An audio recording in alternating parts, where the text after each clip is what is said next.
Beats me. Somewhere in the ground, I think.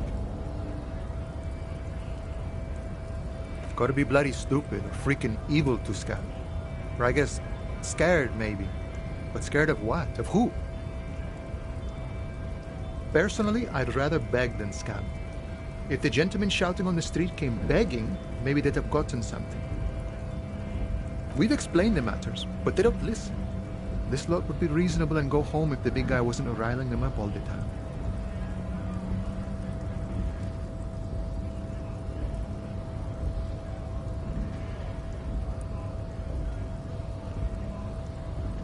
Good one, officer. Don't worry. We here have solidarity. Imagine, you cops going on a strike, but then another cop comes in and says, let us cop for less money.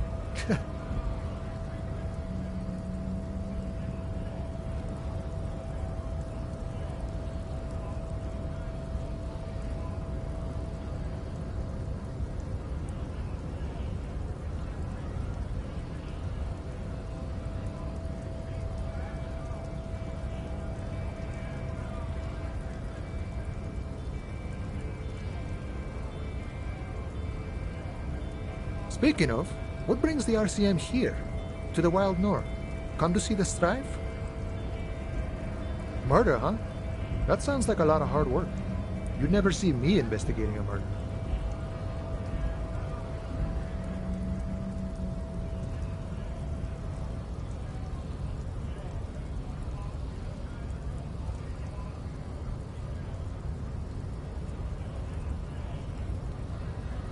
That's okay. I have no idea what I'm doing either. I don't even know what day it is. Don't tell me. It's a better day that way.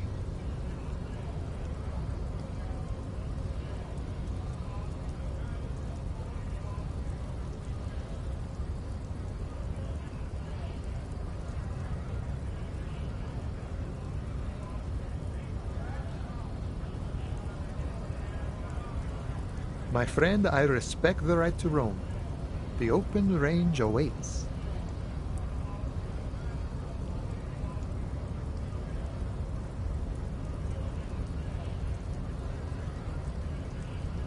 I don't operate in that capacity. I'm not a granter of passage. The passage grants itself. I walk right past Measurehead and go in.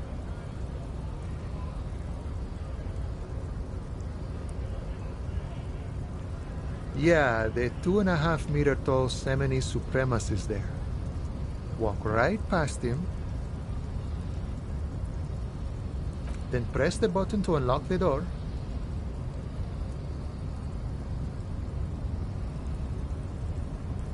Then go past him again.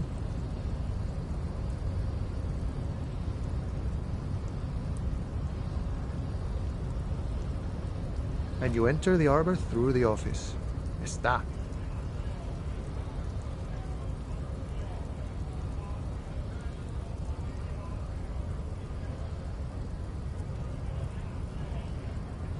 Don't worry, I'm sure it's not completely impossible. For example, you could best Measurehead in a physical confrontation, or you could convert to a Semini supremacist worldview. Or, maybe it actually is completely impossible. Not yet, no. He's incredibly strong.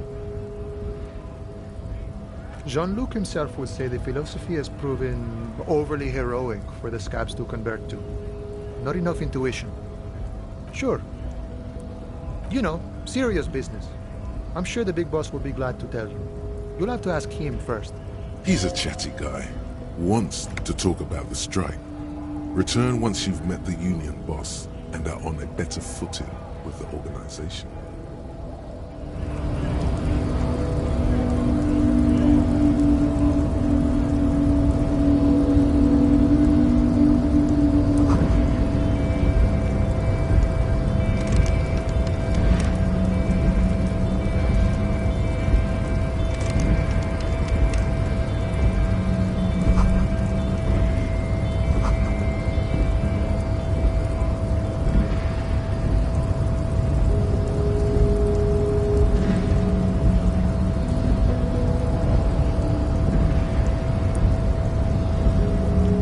body betrays your degeneracy.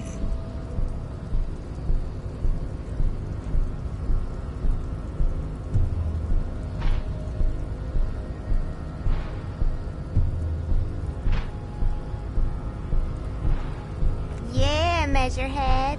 His body totally betrays his degeneracy. Don't say anything. Size him up first. Are you admiring my morphophysiology?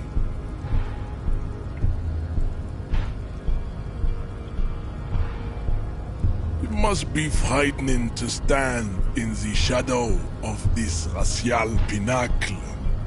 Be calm, Sandwich. You are not in danger, because you are not a threat to me.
You have succumbed to Al-Ghul. You reek of it. An invisible sword of Al-Ghul emerges from your throat.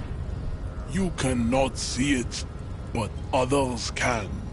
It is making the woman in my company sick. It's not good. It's like a rat crawled into your stomach, got drunk and drowned. No, you don't. You need to get another drink. Occidental Haplogroup B4 is done giving orders around here. The influence of the ham sandwich race is waning. Show him the ham still got it.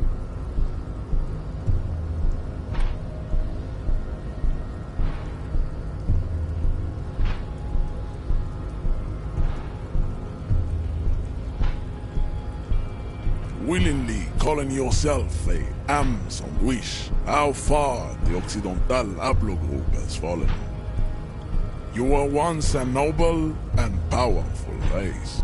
You gave the world eugenics, electricity, and powerful weapons of war like missiles and aerostatic aircraft. You made great gains in metallurgy, race theory, and statecraft.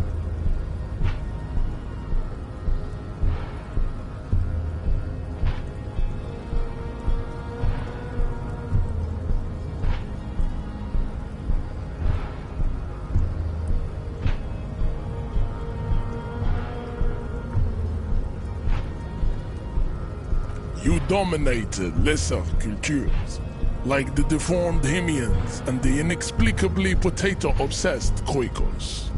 But now your ascent to the genetic summit has halted.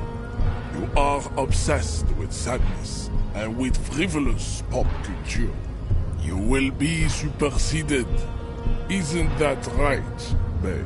It is, baby, yeah. You know it. There is a button right behind him, just out of reach. It must be the one that opens the door to the harbor.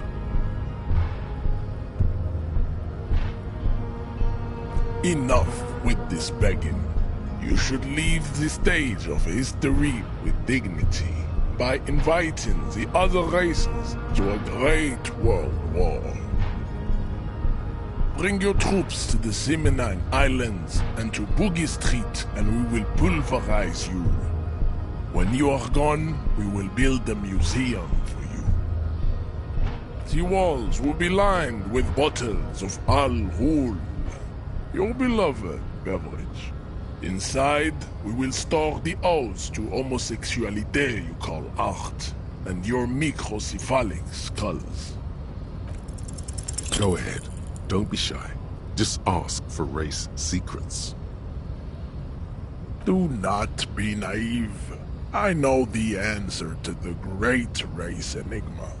Why would I share it with a deformed infant? You do not have the devotion for servitude. Racists are generally not very good examples of their race. I am not like them. I am craniometric perfection. I have taken the trouble to permanently draw a phrenologic grid on my skull and features. This should dispel any doubt.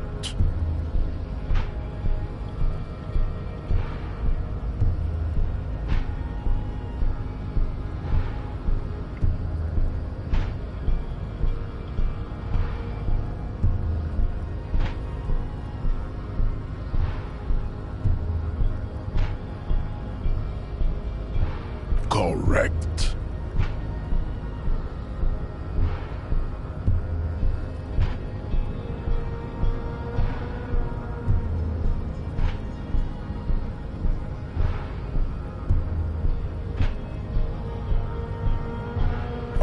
Don't be vulgar. White or not has got little to do with this. The race enigma runs much deeper than that. There must be some friction there. He's keeping it well hidden, however.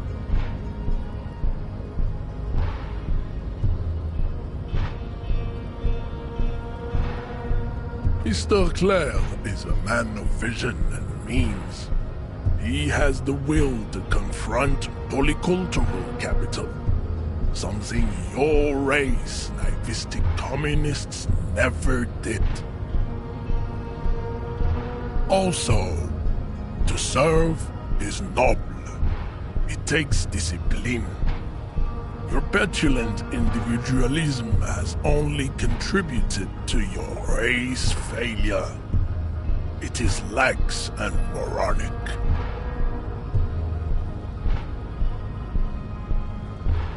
Jam. Individualism. You have gotten these ideas from degenerate youth culture, have you not? You have picked them up from rock and roll songs? Offshoots of the Seminoles people invented disco while having sex under the influence of cocaine. It is a shame upon my race. But what is done is done. I am not surprised you enjoy it so much. This has happened to many of the side products of the inevitable cultural victory of the Seminoles race.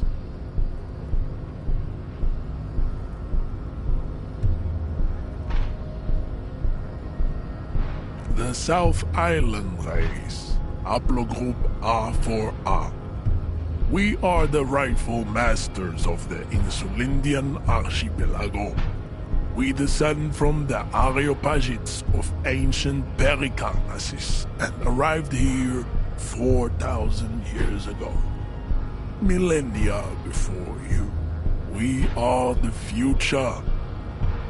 That is all you need to know. I am a descendant. The narrow streets of Ulumbuir are with me in my genetic dreams. I see young Seminoles women walk into the grey mass on Ile de Fantôme, waiting on immaculate conception from the pain. No, I have heard about it on the radio. He would be appreciative if you did not further chase this line of inquiry in front of the women. Yes, This could have made him more open to discussing the race enigma with you.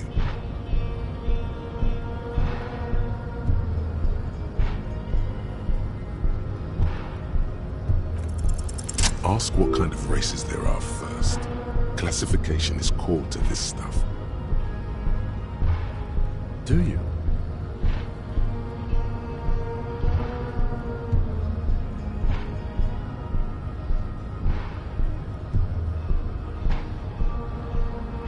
There are 3 categories of race. Type A, the heroic races.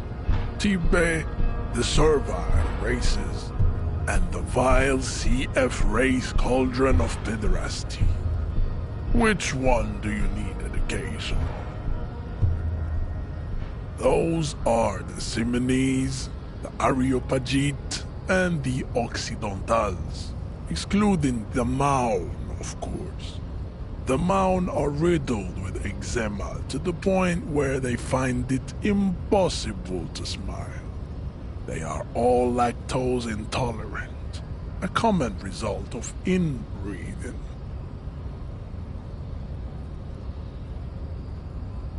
A receding genetic pool has led the Maun on reprehensible street parades. You know them by the names of their nation-states. The Oranese, the Gotwaldians, and the Königsteiners. My people simply call them Maun.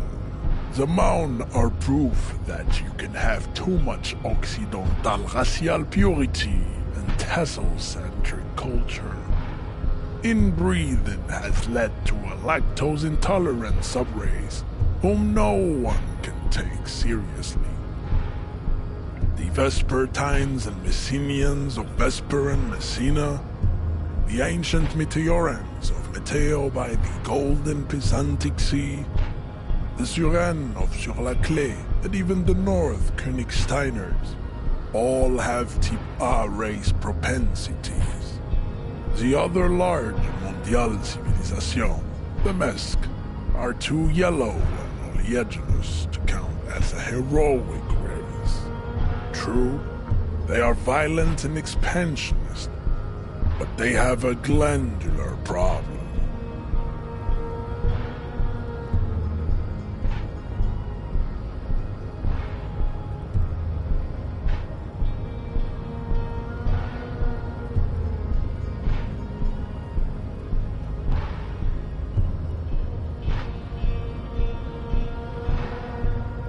Overproduction of sebum. Sebum is leaking into their brains, making them listen to El Mariachi music and eat toxic minced meat-based food, which in turn only produces more sebum. As proven by the Maun and the Mesk, Occidental type A is in retrograde. The Simonese and the Areopagite are on the ascent. The indigenous people of this, the Insulindian archipelago, the Simonese inhabit the southern islands. I am Simonese, from the stock of Ulumbuir on Ile de Fantôme. The Areopagites are the master race of the Ile Maran deserts. The Simonese are descendants of the Areopagites. We came here during a heroic migration from Ile Marat to Ansuland, thousands of years before the lactose-intolerant Maun Reten Occidentals discovered this place. The Areopagites are sleek, long-headed. The Simonese are powerful, mesomorphic. The former is an immutable progenitor, unchanged since the Super Isola of Pericarnassus. Ancient brains rest in their slender skulls. The latter is perfected and adapting. Together they form the Simeno-Areopagite or Simeopagite super race. That is all. There are no more type A races in the world. nature was not capable of more. Type B are the unheroic races, amorphous non-competitors of the great race. The Koikos and the Vacholier, they are mud-colored people. To an untrained eye, the Koiko appear white and pinkish, like a ham sandwich. But look into their eyes and you will see. They are of an indistinct muddy color, and so is their skin. Unhealthy, sweaty, and ashen. Pinkness is a racial quality that has to be earned through centuries of advanced ballistic warfare and cultural domination that the Grad people have undergone for drinking alcohol and smoking the degenerate tobacco herb and for eating potato. The Koiko, the countless micronationalities of Grad, are all inexplicably obsessed with potat. The only thing they like more is dividing into microscopic ethnostates, like political amoeba. The Vacholians, halfway between type A and the racial cauldron, two mixed to know right from wrong. You tried your degenerate little revolution, which was the single greatest failure committed by humans in our 82,000-year history on this planet. Is it 82,000 years that we've been recording history? You have very little idea of what is happening, but that seems a little off.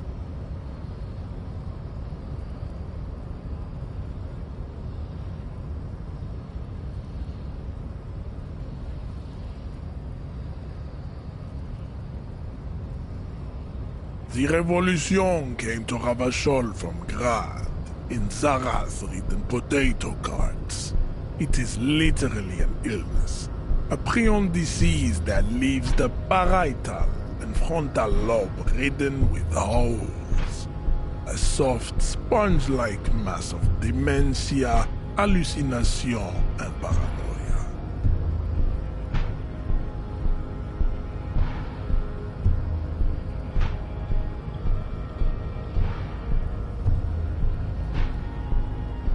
The revolution is fatal familial insomnia, a hereditary prion condition passed from the Koiko to the Occidentals.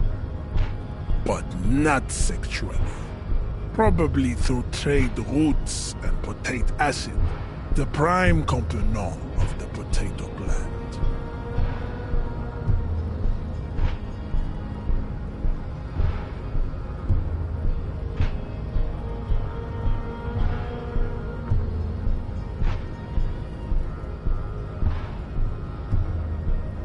Enough of type mediocrity. Types CF are a museum of failed chimeric experiments and tragic maladaptations. They are tortured creatures waiting to be put to sleep. Your morbid interest in them worries me. It would be cruel to entertain ourselves with their deformities. Were there any able-bodied races you needed education on? You understand nothing. To solve the great race enigma, you have to first ask yourself, what is the race enigma? You have not even worded the mystery, let alone solved it.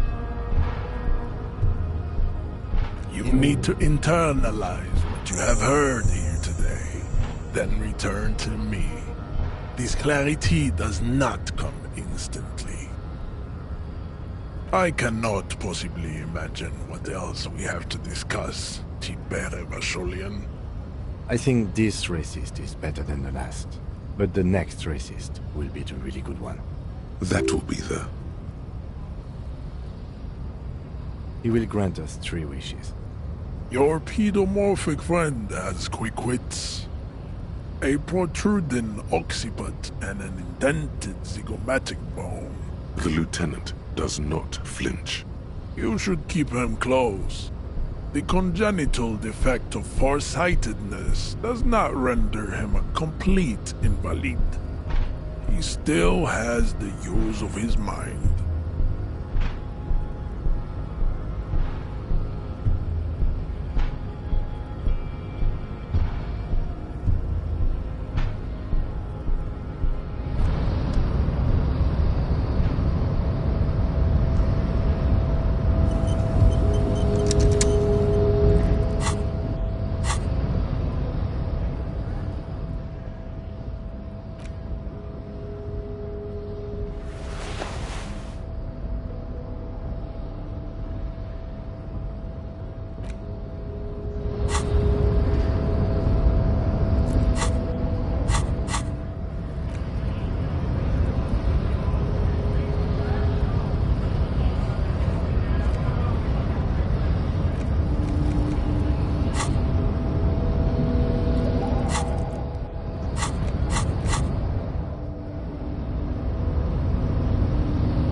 When a bunch of ungrateful, lazy cockroaches can't get their act together, decide to block honest work for other people.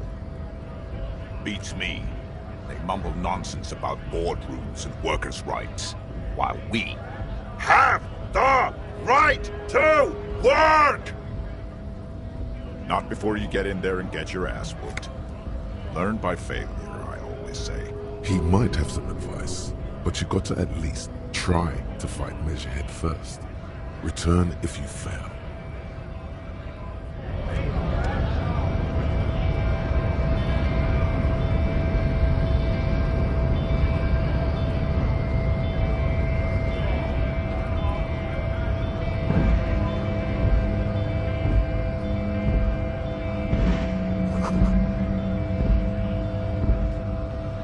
A lorry stuck in the traffic jam. This big, heavy Grad-made machine is well kept for such an old machine. The windows are clear. They've been recently washed. You can see a lorryman's cabin with personal belongings, stickers, insignia. The driver has adorned his space with a substantial collection of peculiar paraphernalia.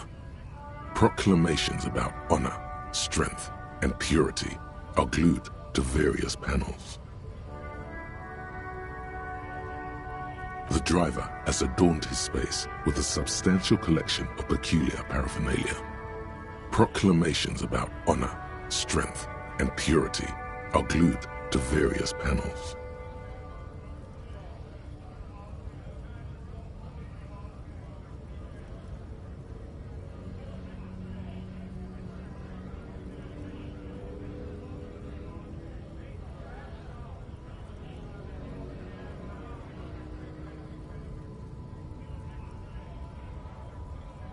The back end of the cabin has a small perch to sleep, large ashtrays. There are several suns and wheels sewn into the curtains. Racist nationalist paraphernalia. Not unusual in this part of town. This is our guy.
Likely, yes.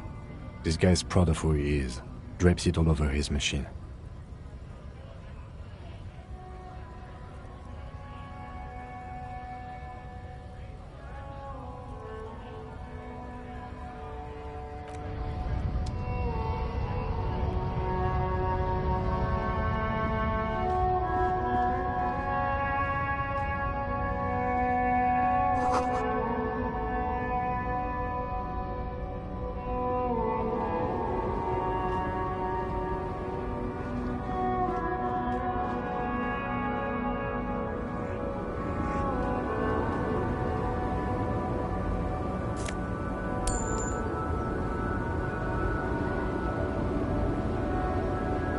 The small, wrinkled woman does not greet you. She nods along to something on her radio.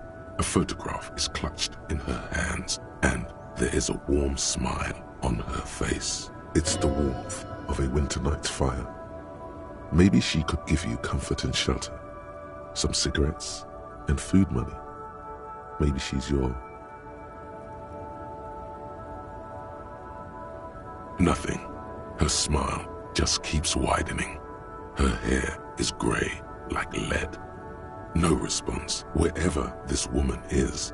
Your words fail to reach her. Wait. She's just a distracted old woman. Better to leave her alone. Why? I just told you why.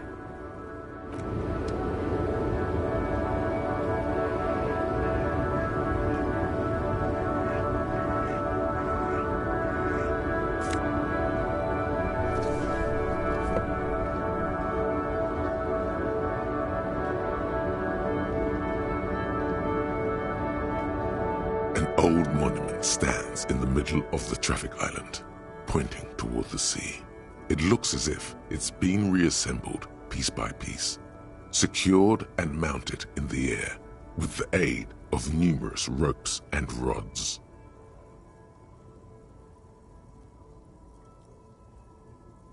A silver plaque on the statue's pedestal reads, "I am Philip III, the Squanderer, the greatest of the Philippian kings of Revachol, son of Philip II, the opulent, father of Philip IV, the insane." What did he do? High above you, the king stands triumphantly oblivious to your memory.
Life doesn't need to be a struggle.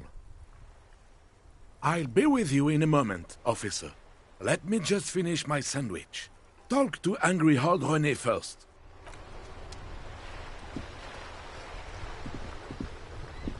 Have you no shame? Whining about your back every time you bring out the measuring tape.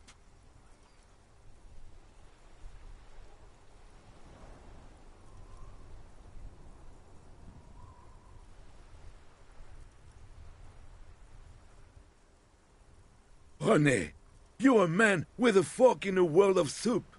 Please, let's just try to enjoy the game, all right?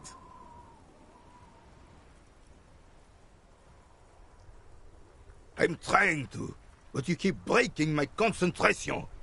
You're old. I can see that. We're both old. Now stop grabbing your ass like it's a girl. These manly men are playing balls. This is a ball game. Grab a ball and play it. Don't ask questions. No, you got this. There's the ball. You're the game.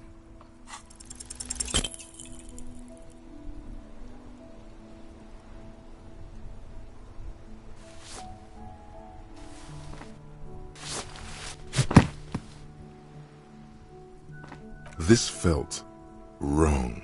Wrong like touching your sister's breast. You threw your sister's breast. Mon Dieu! Good job, officer. That was an excellent throw. Your muscle memory knew what to do and went for it. But there were gaps. It felt like you were going for a thrust or a lunge. There was definitely gonna be jumping. Maybe you scored a point, but this is a fiasco. What are you talking about? You just executed a pretty much perfect pétanque throw. How are you ever going to get the officer's shit off your nose, Gaston? Or even climb out of his ass?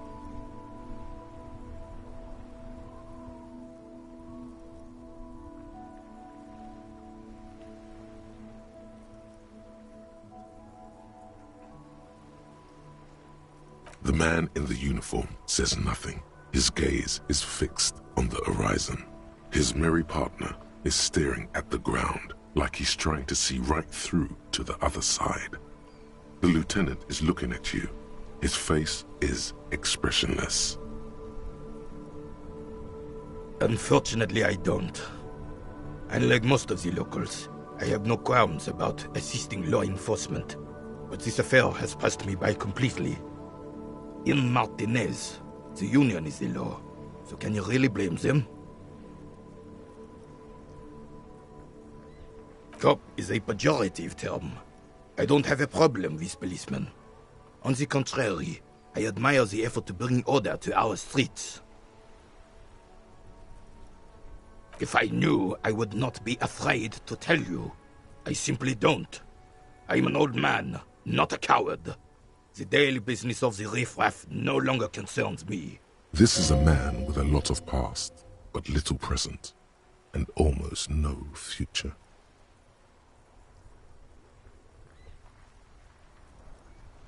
Yes. The terrain here provides an interesting variety to a familiar game. No. It was left by heavy artillery fire. Why what?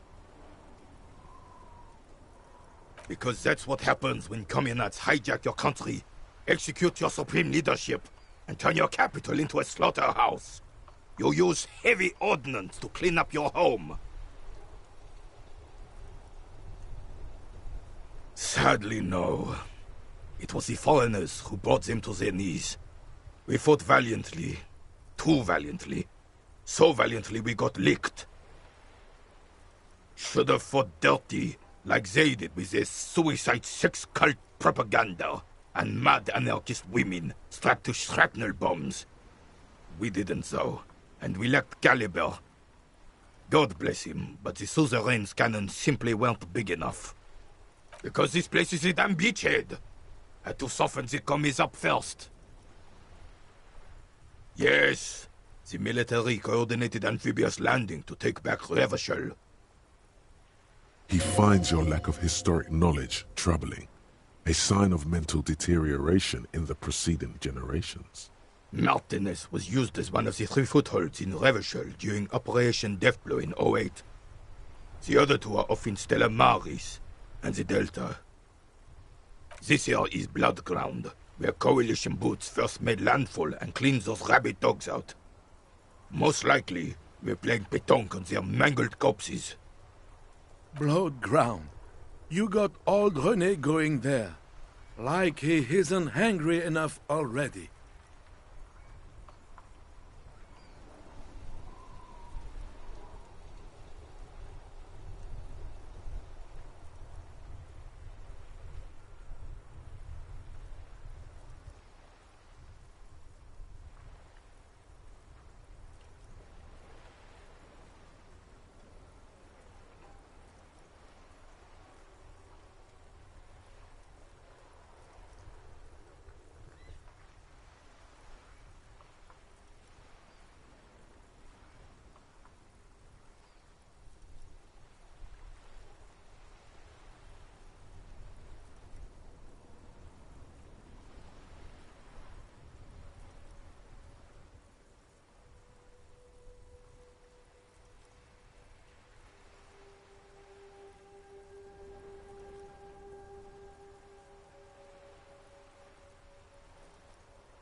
Damn right, son.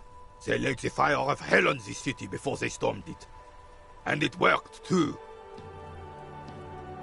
The rest of the city got cleaned up, but Martinez they keep as a monument.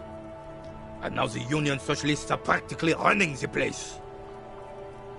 Well, it's your own damn fault. You, we, the Coalition, Revachol, whoever you want to blame, never finished the job. Officially, the party never surrendered.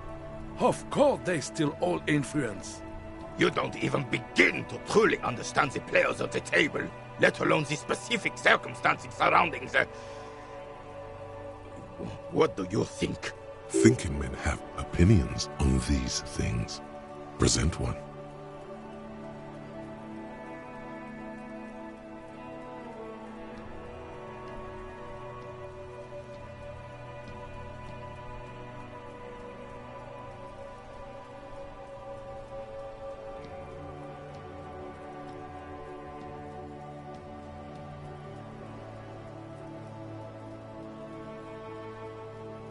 I'm just so damn sorry it had to be the Coalition. After 8 years of fighting those hyenas, boiling cats for food and drinking piss in the mountains,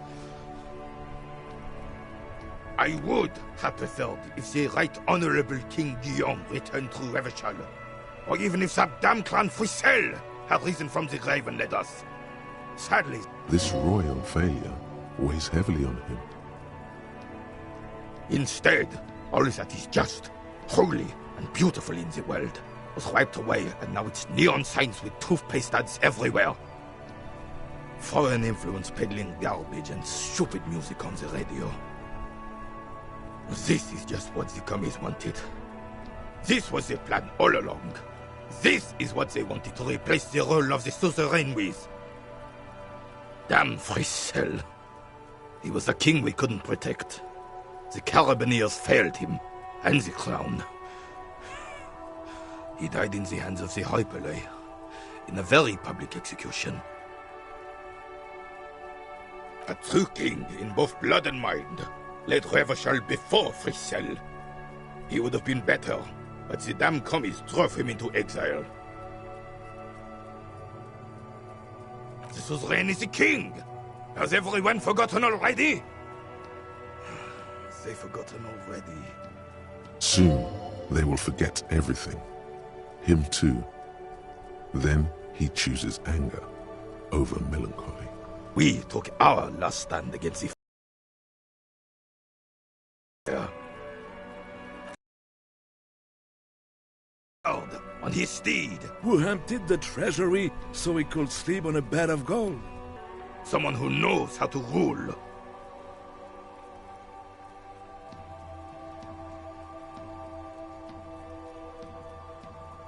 Decisively, without fear of offending the sensibilities of the frail and weak-minded among his subjects. This is something the insurgents never understood.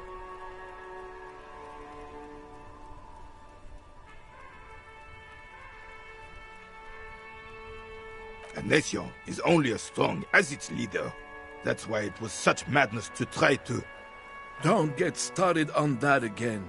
What happened, happened. The carabiner doesn't reply, but his entire being communicates unbreakable resolve.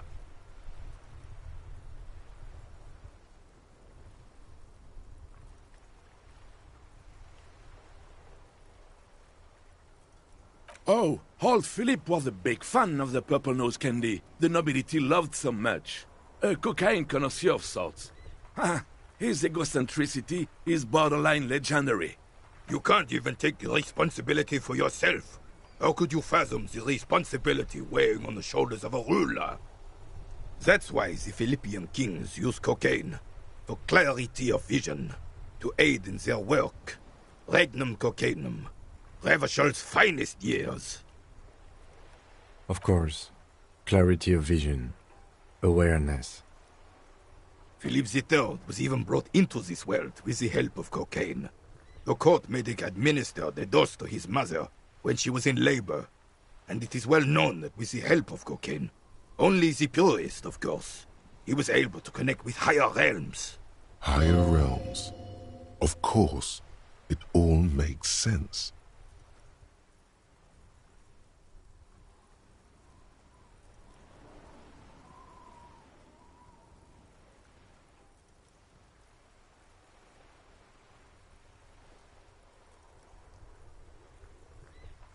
From what I've seen of the officers of the RCM...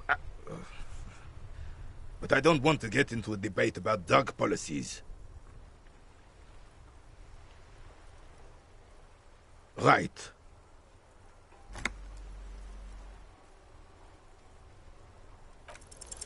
All you observe... This is the uniform of the Royal Carabineers in service of Frissel I, Guillaume le Lion, and the valiant King Philip V before him. Don't you mean Frissel the Fan? You do not speak his name, Craven, although he was a clown. But he was our clown, ours to ridicule and to mourn.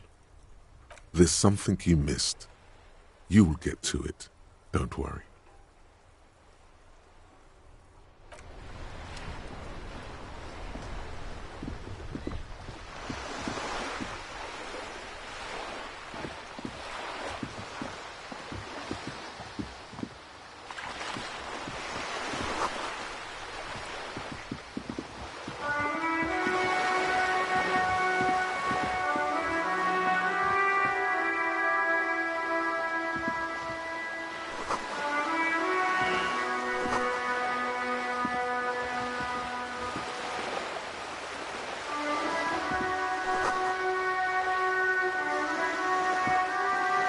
This coin-operated viewer is facing southwest. Its coin slot is full of fossilized bubblegum, rendering the machine permanently inaccessible. A thick layer of graffito covers the lenses. You spell out the word Onug. Under the graffito, a sea of blues and greys appear. Behind the water lies a coast, studded with concrete and reeds. On it, a church on stilts. Lanky, weather-worn wooden planks. The church looks old and weather-worn. There are no lights in the windows. The metal feels cold and wet under your palm. It looks unhygienic. Probably some kids.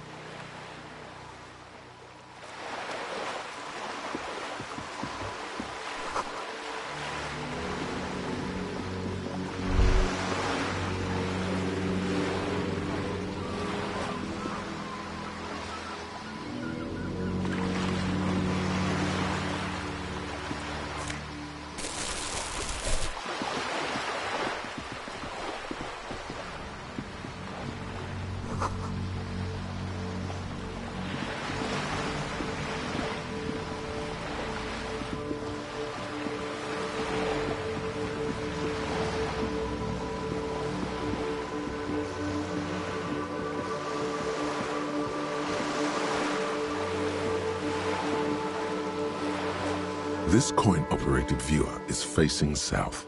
The instruction manual says to insert 25 centimes and pull the handle while looking inside. Then use the focus knob to zoom in if necessary.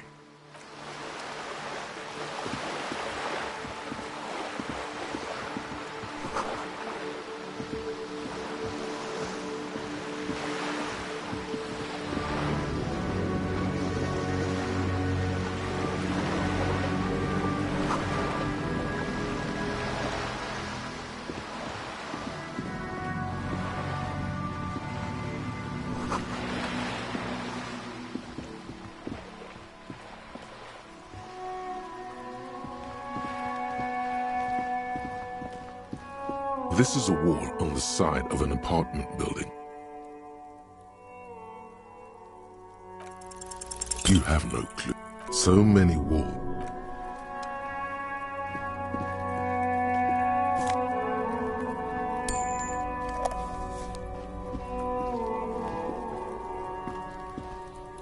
Are you trying to sneak up on me?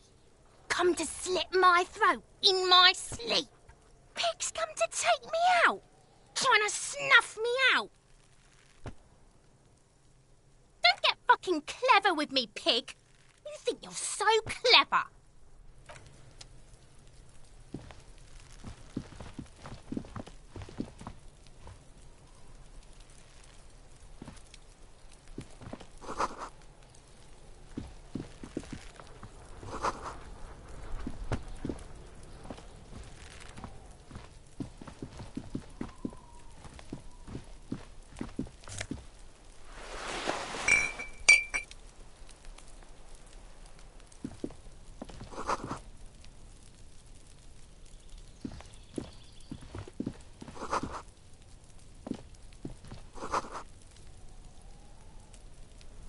Hey, what's that noise down there? There must be another way into the building.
A thin man is smoking below an exhaust hood, occasionally sipping from his mug.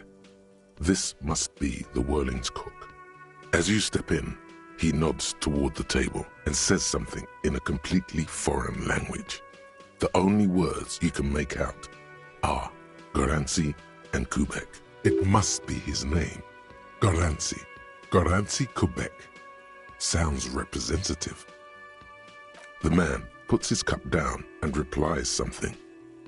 He smiles and bangs his ladle against each of his pots. It's almost like music, especially with the sounds of assorted dishes.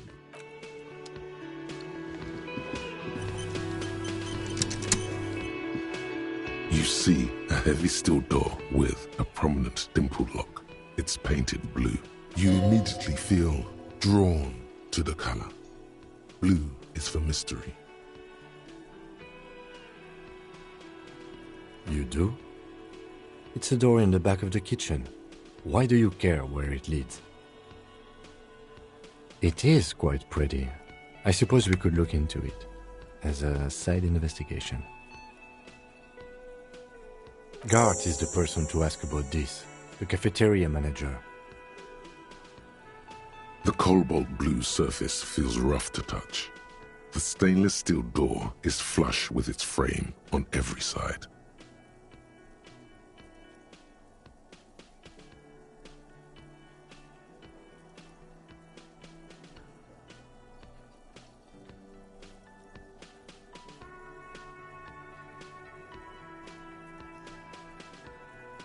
The door does not budge.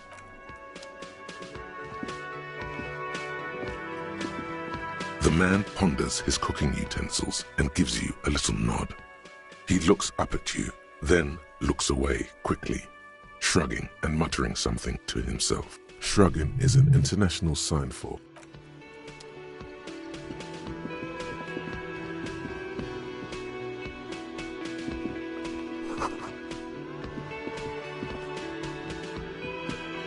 the man with the unimpressive beard notices you approaching. Mr. Gart, right? Yes. I am Kim Kitsuragi from Precinct 57. This is an inter-district investigation, so joining me from Precinct 41... What? What is this? A joke to you? Is this what you get when you call the police now? This guy? We've been waiting for a week here. Sir, I understand your concern, but we are here to do a job. And for us to do it, I need you to stay calm. Yes, of course. For a moment, the cafeteria manager fidgets under the lieutenant's gaze. I know it took us a while to arrive at the scene, but it also took you a while to call us. It was you who placed the call, correct? No, I only just got here. It was probably Sylvie who called you. She usually works the bar here. I'm only temporarily taking over her duties. Do you have her number? As a matter of fact, I do. You said you just got here. From where? Are you a local? What, of Martinez? No, I live in Jamrock. I only sometimes come here to keep an eye on the place. This is just one of the many, many cafeterias I manage. But you still know your way around, yes?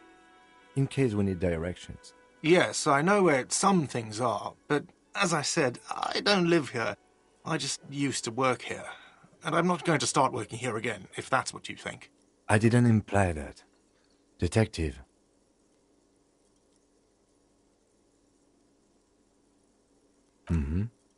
I have everything. You? Yes, he means, do you have questions for me, like a police officer would? Behind this building, there's a courtyard. They hoisted him up on a tree there. That's easy. See that door there? First you exit through that. Then, to your right, you should see a big hole in the fence. A really big one. You can get to the courtyard through there. No need for the keys. The hole is big enough for the Franco-Nigerian cavalry to fit through. Does he want you to feel guilty of making that hole? It's implied in his voice.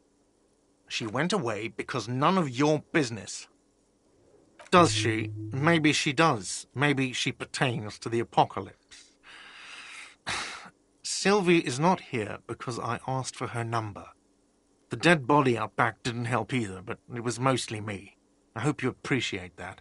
Thank you. I asked an employee out. She didn't want to come, but felt obliged to. It was a bad idea. Now, what is so goddamn fascinating about that for you?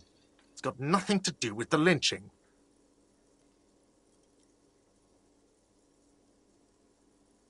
Good for you. Was there something else? I don't know who killed him. I'm not the police. That's your job. What are you, crazy? Of course I didn't kill him. Let's go. Not so fast. You owe me 130 real. No one is saying the multi-pattern necktie you found tied to the ceiling fan can talk. No one. Let's bail! Time to push the eject button! Sounds like a responsibility! You don't like those!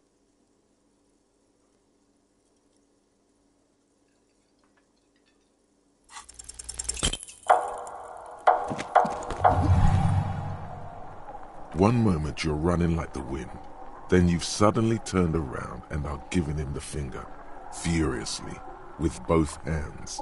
Why? That's true, yes, and it's worrying. But let's not fixate on it. Look at that stupid bartender instead. He has no idea what's going on. You and your fuck you fingers floating in the air. Barkeep's got his mouth agape like an idiot. You showed him. Watch out!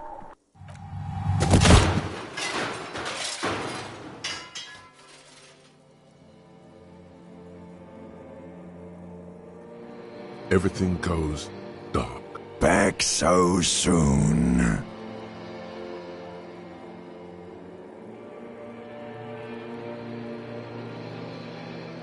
It was no accident. Those were disco moves from your spinal cord. The spinal cord has yet to reveal itself to you. Its mysteries are unholy mysteries. You are way cool. Cooler than the bottom of the sea. Too cool for this world. I was wrong to let you go. I should have kept you here. Is it bright where you are? Is it terrifying? Have you felt the love? It doesn't look so, sweetie. Are you okay? No. You have sustained a trauma to your lower neck. In addition, you have strained your left trapezius muscle. Pain surge. Ma'am, are you all right? Oh, I'm fine. He just tripped over my chair. Check on him. Sir, I didn't mean for this to happen. I'm sorry. This has always been a cop-friendly place. The drinks are on the house, okay? There were a lot of drinks on the tab.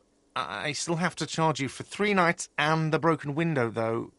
That's 100 square. Don't thank me yet. You still owe me 100 real. If you don't have it by tonight, I just can't let you up there. And for God's sake, watch out for yourself.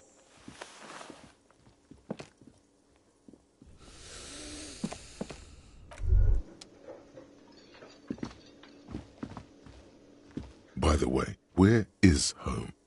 The address is coming up blank, but you've been at this hostel cafeteria for only 3 nights. Where were you before?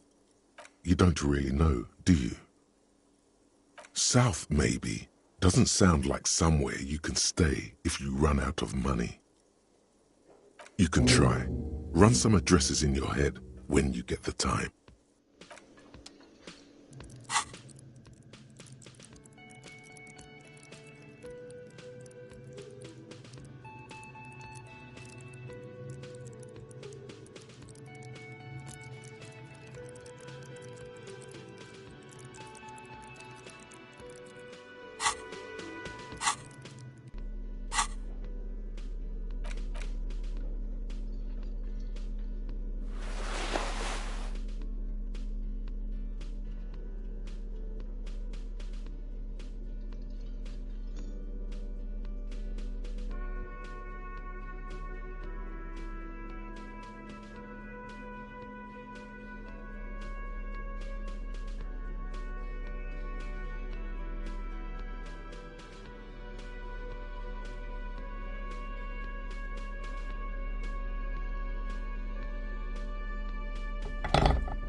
Kuno's got this.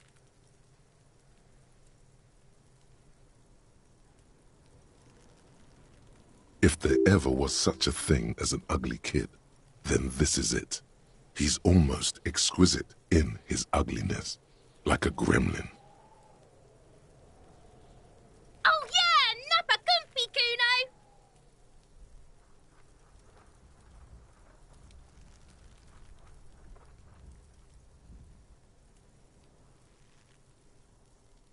Right in the dick, Kuno! Get him right in the dick! Love it in the dick. The boy is sweating profusely. His eyes are like two black holes and his jaw is twitching as if trying to break free from the empire of his body. Fuck that! Kuno, yeah! Right in the mouth! They pay you no heed or pretend not to. Shits himself? The rake, Kuno! You should throw the rake at him, Kuno! The fuck? Does Kuno know what a rake is? Kuno's not a gardener. We shouldn't do anything. I don't tempt such forces. Just take it easy. The fuck are you talking about? He's calling us Kuno! He says we're fucking each other!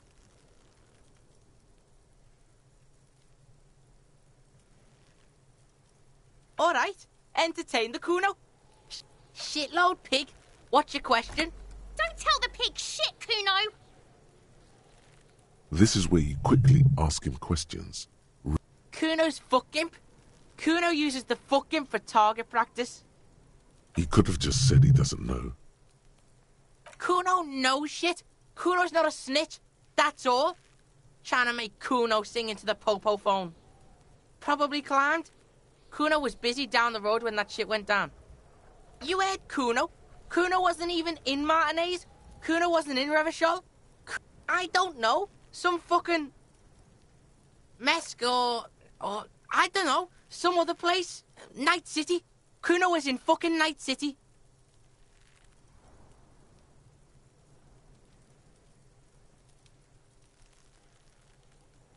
Kuno gives this info out on a need-to-know basis, and you don't need to know. Kuno didn't smoke the gimp, if that's what you meant.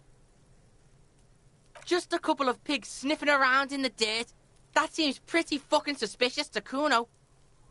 Yeah, you tell the faggoty, Kuno! You're tested. Get lost,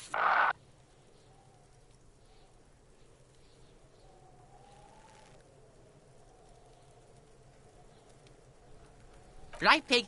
This is where Kuno plays with his little wooden choo-choo. What do you want with it? Dunno. Kipta's gardener used to work there.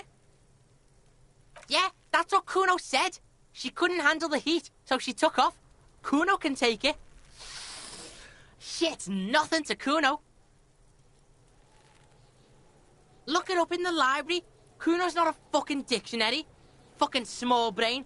Kuno means the gardener, alright? Look, Kuno doesn't explain shit. Kuno just says shit. Yeah, her. Yeah, whatever. Kuno doesn't give a shit. Kuno's Kuno, pig? The fuck are you calling a third person? Kuno's the fucking first person? He looks slightly confused, but proud he came up with that retort. Watch out, Kuno! He's trying to fiddle you! He's gonna put his hands on you! Help! Pig's got Kuno! Help! Rape! Help! He's got the Kuno, help! Everyone can hear. You need to get the hell out of here before. Yeah? Get out of here before the Kuno beats the shit out. Yeah, that's right. Drag your fat ass out of here, fat boy, before Kuno fucks you. Bang! Got fucked by the Kuno.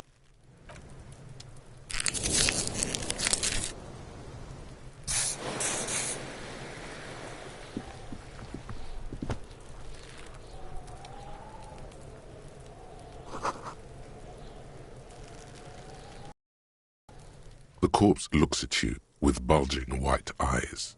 The face around them does not look human. It's swollen and ready to burst. His lips are fish-like, and his tongue like a ball gag in his mouth. You seem to be holding your breath. A cargo belt twists his neck at an unnatural angle. The body below appears stiff. It's letting out an ungodly rot. The smell seeps in, even through your clenched nostrils. Active decay. It's okay to throw up, officer. No one is judging.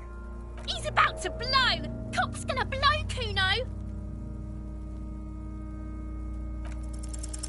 The smell is repulsive.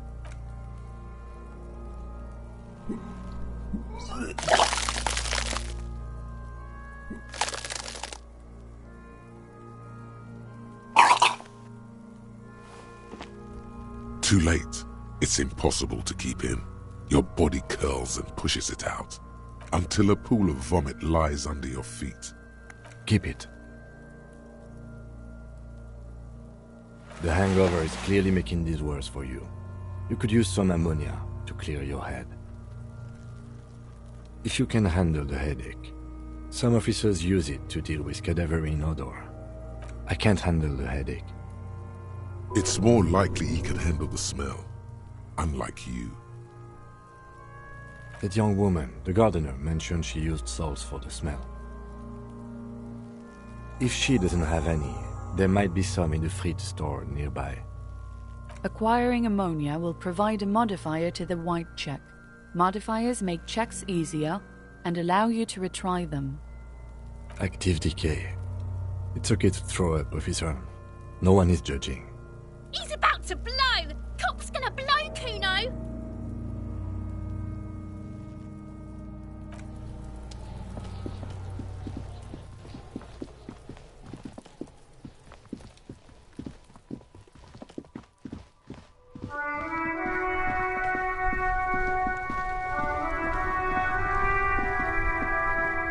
Hello again, officer?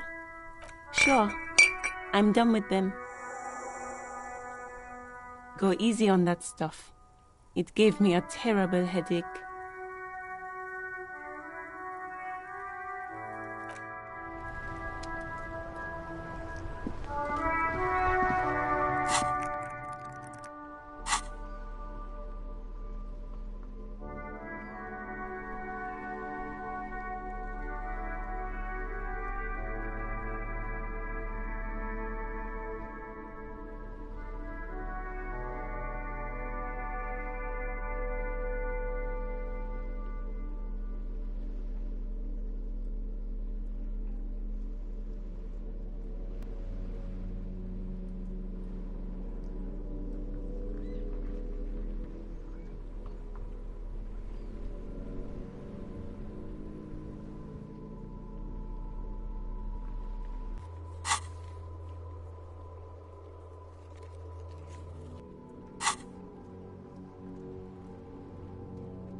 There he still is, looking right through you with his white eyes. The body below is entirely dedicated to that corpse smell, emitting it in ammonia. The second time, not so much.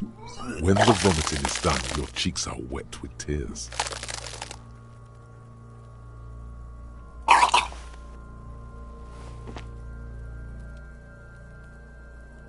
Nor does the wind right now. The weight is reassuring, like a crenel on solid fortification. Pat, pat, pat. I've seen strong men turn themselves inside out for hours. You are facing tough odds here. Alcohol withdrawal makes it considerably harder. I've seen captains puke their guts out. It never gets easier. You never get used to the smell. Every Monday is cadaver day. Throw up, investigate. Throw up, initial autopsy. Throw up, bag it. Then drive to the station. Maybe throw up on the way there if you didn't bag the thing tight enough. I think I've lost my sense of smell. Not being hungover helps too.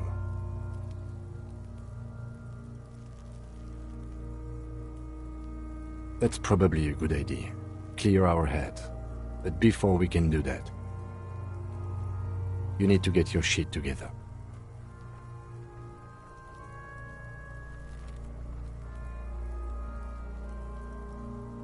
No, it's not, officer. We should go talk to the locals. Find something else to do while the wind changes. It's pretty bad right now. You've gained a thought.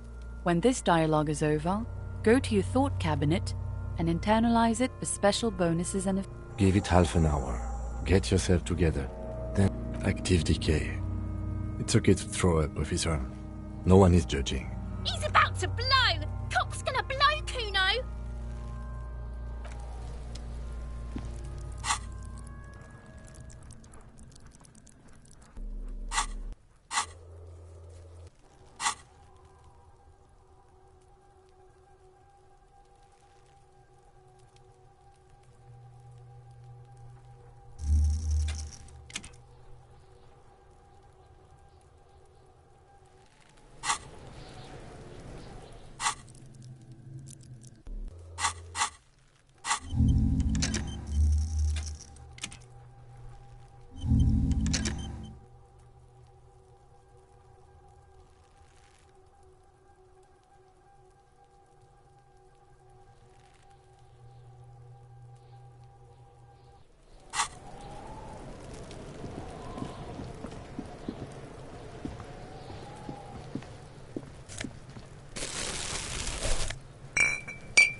This trash container is locked.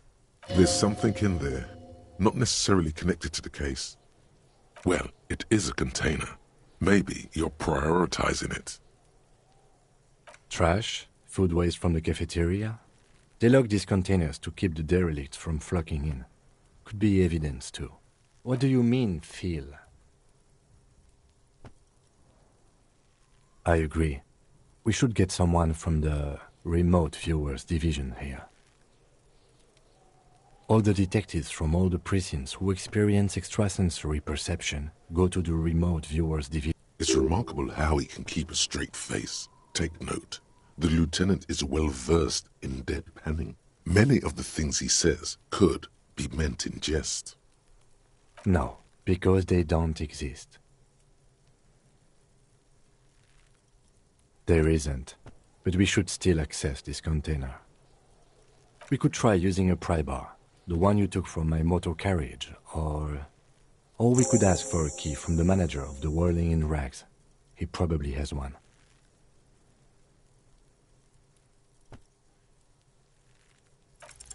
Close. The quality of... He's enjoying your little failure. He finds it amusing. There's a creaking sound as the pry bar slips under. Let's ask the manager for the key.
On the counter, rolled out of his open hand, you see a blister pack of headache medicine. The man does not mind. You probably need them. You've just picked up some magnesium. This item is stored in the bottom left corner of the screen above your character portrait. Use magnesium to heal your morale if you have morale damage. There is only one way to wake this bone idol from his slumber. Roar like a hurricane. Rip the buildings from the earth. Why the yelling man? Looks like a Sow descendant. A lot of Sow dock workers around. Wait, what? I was just sleeping. What do you want, officer? Officer, even after a rude awakening, this dock worker respects the police more than they usually do, at least.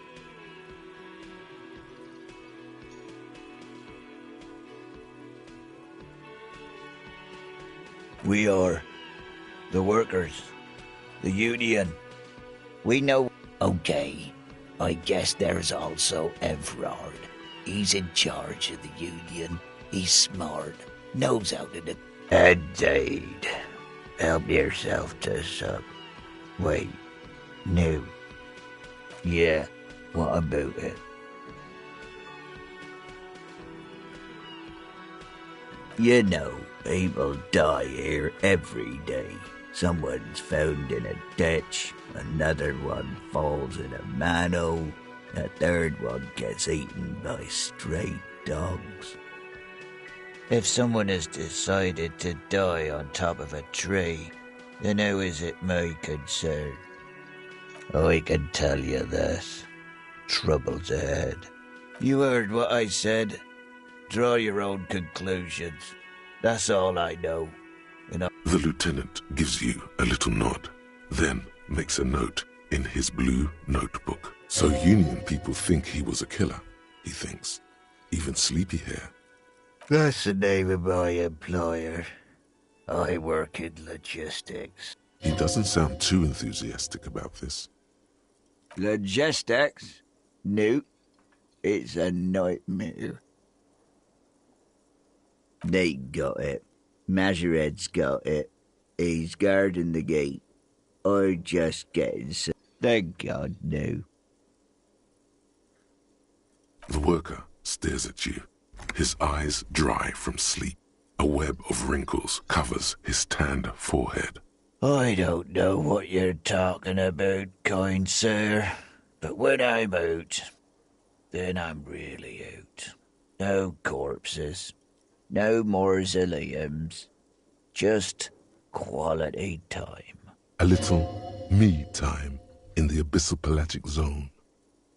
You can never return to it now. The dock worker doesn't answer. His head is already back down on the table, in sweet sleep.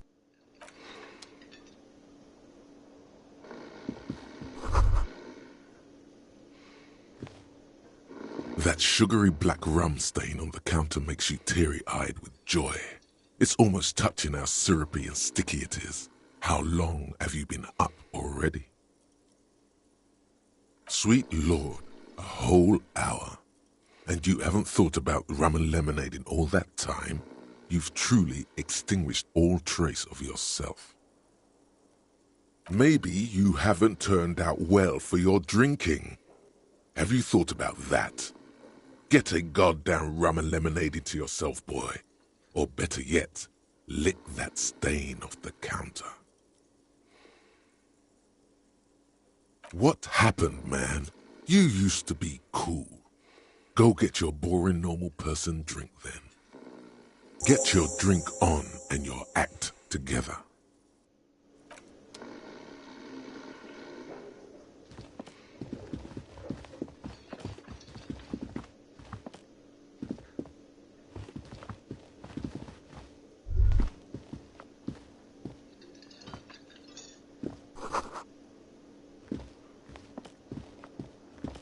Can I help you?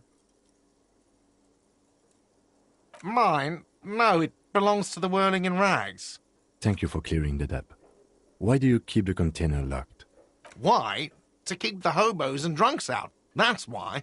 And the neighbours too. They put their trash there and they don't pay for the garbage company. I thought as much. And are you the only party with access to the trash container? Well, yes. Us and the garbage disposal company.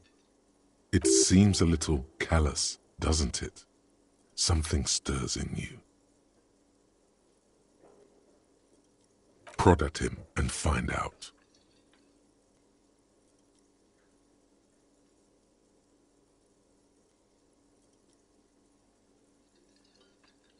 What do you need them for?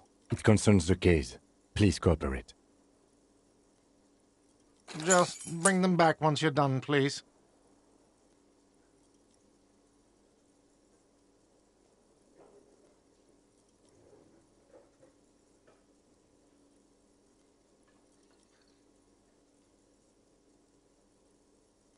Absolutely out of the question.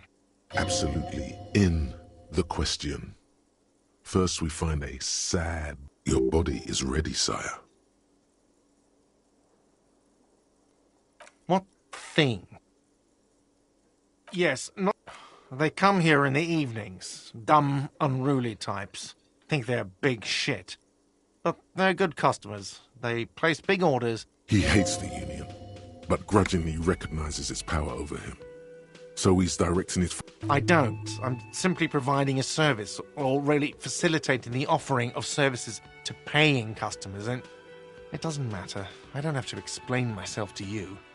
We should find out who this Lord faction is, occupying the booth. Lord, we don't. We have to wait. They'll show up sooner or later. Men get... Oh, yes, that door, sure. There's nothing mysterious about it. It's just a door. No, I don't have a key. I don't know how to get there. And I don't care either. It's not like... Or some boring storage space with a bunch of old junk and dust. He's attempting to maintain an air of indifference. It's absolutely not convincing. Fine, okay, a little. But my job doesn't leave me time for wondering about one locked door in one of the cafeterias I man. So I haven't opened it. I have cleaned the whole place 100 times over, though, after the animals. And I haven't found a key, so good luck. What?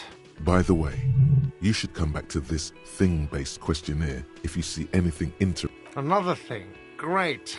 Yes?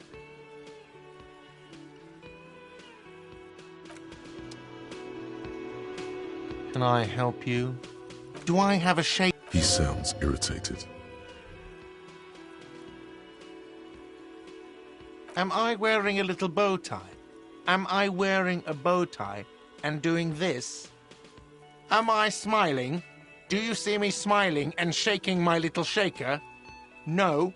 Do you know why? That's right. I'm the cafeteria manager. Play it calm. This man needs to understand you need a drink to help the community deal with police stuff.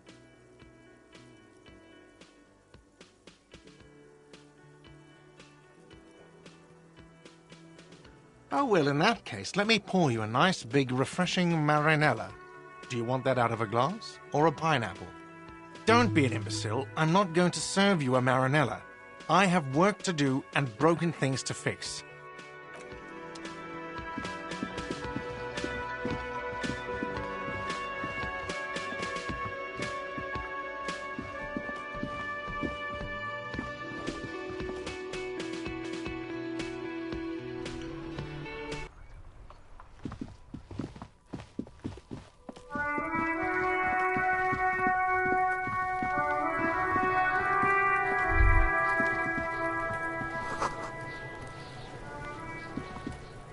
This trash container is locked.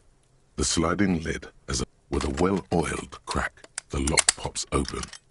It should now be possible to simply raise the lid. Don't. Maybe you shouldn't. There is, but you won't like it. The smell of rotten food rises to greet you. You see soggy cartons, dirty rags, and organic waste. We're just in time. This hasn't been emptied for over a week. You see milk and egg rest with one broken egg in it. some pasta wrapper. Picking up the soggy packages somehow feels. A box falls into pieces in your hands. Batiste Soleil cereal. Among the threadbare kitchen towels, something catches your eye. A pair of denim trousers. As the legs of the slime-covered jeans begin to unspool from the garbage, a rank corpse smell fills the air. The victim's clothes? Cadaver in odor is faint. If these belong to the deceased, they were removed when he was still in the early stages of decay. Drop them in here, officer. Guitar-marked blue jeans. Pockets empty or emptied. He wore them with a belt, too, a white belt. The loops appear stretched, but the belt is missing. That's it. Do you see anything else in there? Something slimy catches your eye. A drab, long-sleeved shirt, olive-colored, appears from the food waste. Drip. This is a military-type overgarment. No label or serial number. This is the kind of rib-knit shirt that's worn over light armor to conceal it in an urban scenario. Anything more? The rest of the rags are just kitchen variety waste. A yellow old mug that catches your eye. But other than that... All right. We should go to Gart again and ask if he knows who put the clothes in the trash. It could be as simple as someone from the hostel cleaning the yard. Or not really. All we know is the victim's clothes are in the trash. The lid was locked and his establishment had the key. It's just a small loose thread. The fuck's he on about, kids? You hear that, Kuno? He thinks you're an infant or something. See? The lieutenant nods, then looks. It's just organic waste. Nothing. It's nothing. Nothing more to see. What's this? A blue piece of plastic sticks out from the apple peels. Something larger. A clipboard.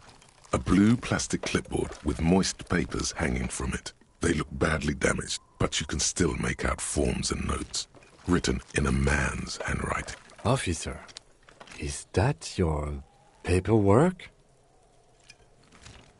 It is. Look, the plastic has the RCM street grid on it.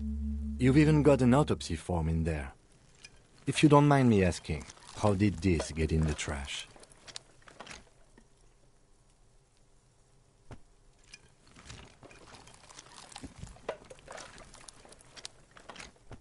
Well... His eyes express a rare condolence. Then... Lucky we found it. You should take stock of what remains, just to be sure some has not made it into the hands of the RCMs. It would also not hurt to start taking notes on the case. Now, tell me... Some items, such as the ledger you found, are interactable. Go to your inventory and select the Interact tab to read your paperwork. You pick out a broken mug with an oddly racist, only in its social sensibility. You've acquired an interactable item. Investigate this item first. The container sounds a muffled gong. That's one thing off the list.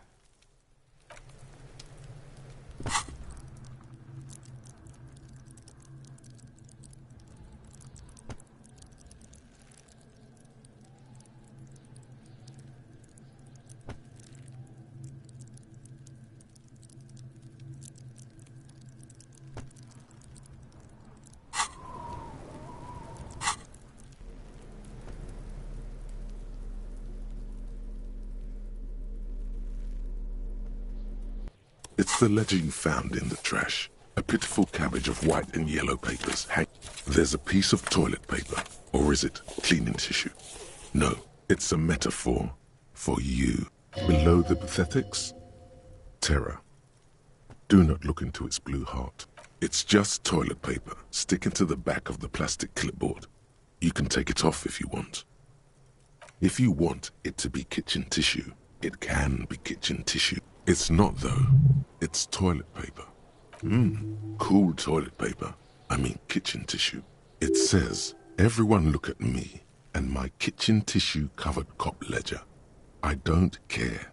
My ledger is droopy and it smells like a urinal. An aluminium block runs the width of the board, biting down on the paperwork. The surface is interrupted by a silvery sticker. What? Yes, it depends. Aside from an anti-counterfeiting stamp, mine has my station number and address. The information varies by date of issue. How many years you've been on the force, he's thinking. It'll have that. Any capable light with the right wavelength will do. All RCM vehicles have headlights designed to reveal halogen watermarks. Mine too. This means you can read the watermarks if you just turn the lights on. Okay. While a bunch of sodden papers sag from the clip, they're not exactly white. They're yellowed in patches by sunlight and alcohol, and covered in dense blue handwriting. Ink escapes into watercolor patterns, reaching its tendrils across entire pages. The paper itself is checkered, with faint red lines. Once in a while, there's a red stamp that exclaims, "Case files commit to paper." The case files themselves are plenty. You count more than 100 sodden, crumpled up, earmarked pages falling apart in your hand. Work, strife, poverty, the Jamrock Quarter. These are handwritten logs of investigations dating back to January 51, this year. The exact number is hard to estimate due to missing pages and an odd naming convention. It's the middle of March. You have attempted 2 cases a week on average. What do you mean? Is that all?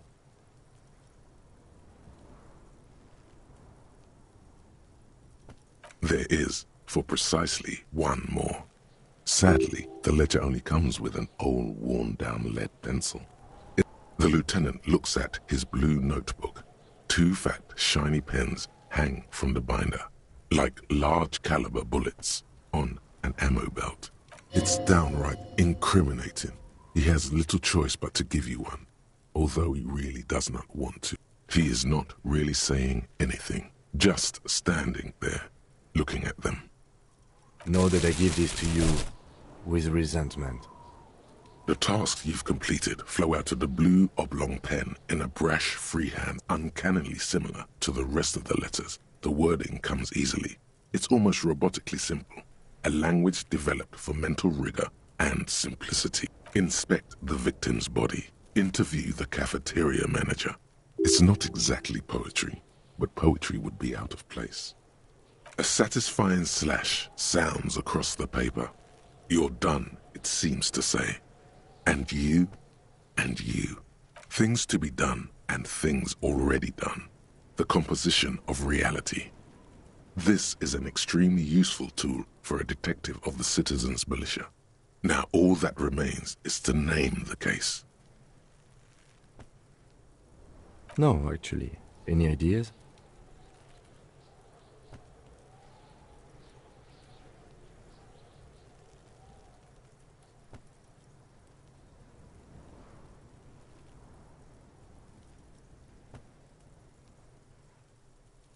Furies.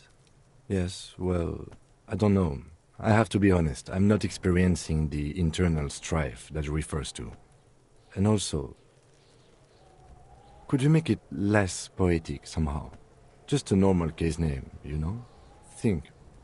Yes, you know what that normal name is, but it's so... Great, that's great. That's actually what I was thinking too. The Hanged Man. Good, strong name. We have a very good name for the case now. I'm going to start calling it the Hanged Man. It's good we sorted this out. The notebook is annual. It says 51 on what remains of its cover. A molten strap of cardboard. Everything prior to this must have belonged to a previous volume. In short, there was more. Huh? 2 complex cases to undertake is a lot, yes. You really have to push yourself. I would not suggest it, lest you start making mistakes. 2? That's a lot. I didn't mean to say you are making mistakes, by the way. It's okay. We all make mistakes. God knows I've made my share. He tries not to think.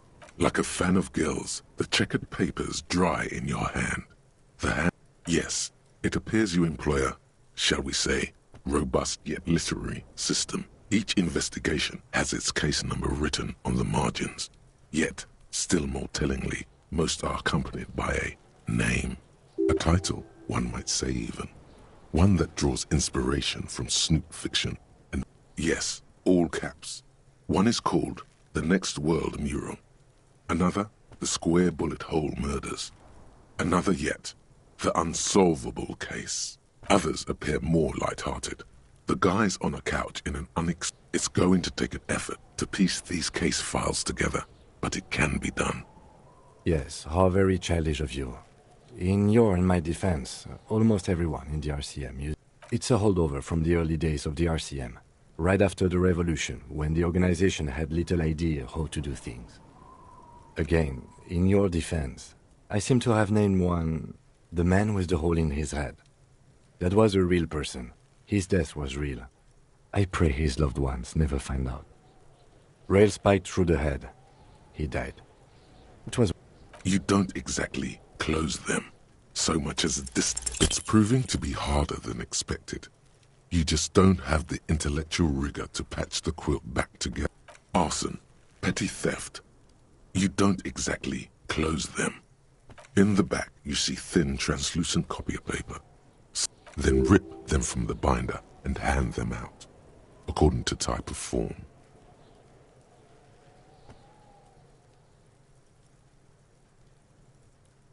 Three, the topmost are misconduct fines, the middle ones are station calls, and the bottommost are field autopsy forms. Each is easy enough to make sense of. You don't have to be an intellectual giant to do police work. A dozen pages of thin copy paper, bright red in color. You see the parameters of a deceased human form waiting to be filled in. Age, sex, condition of internal organs, a monetary penalization ranging from 20 to 250 real. Severe cases allow for 1,000 real, but that requires special paperwork. The details of issuing these fines are spread out over the rest of the fields. These are quite sinister in turn. They give a date and time for the person to appear at the specified precinct police station. Below the call are the criminal charges you risk by not appearing. Yes, all that remains now is to fill those forms and hand them to people. Fines for wrongdoers, interview requests for bad guys, and field autopsies to dead guys. What delicious power hid within this pathetic mess. You feel better. The rest of the stinking cellulose is much worse for wear. Being sandwiched between the board and the rest of the paperwork must have spared the fragile copy of paper. It's made of dark blue plastic, hard enough to beat someone to submission with. The edges are rounded, however. The U4 size board feels thick and heavy in your hand. Blue. The blue heart. Don't look into it. Something rattles inside, ever so lightly. Is there a hidden compartment? The plastic shimmers like lapis lazuli, but it is not see-through. With your hands, U4-sized pages hang from the clip screwed to the top of the board. Is not. The ledger quivers in your hand. As it shakes, the pages rustle. The acidic stench of rotting food is rubbed off on the cellulose. It now forms the base of the experience.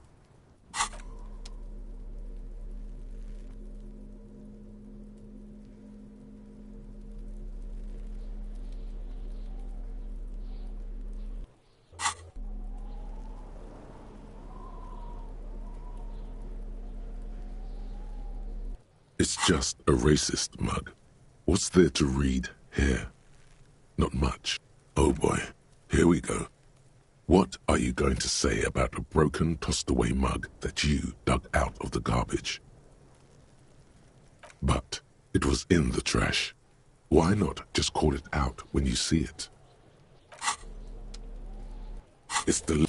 Oh, and an incredibly cool piece of kitchen tissue is stuck.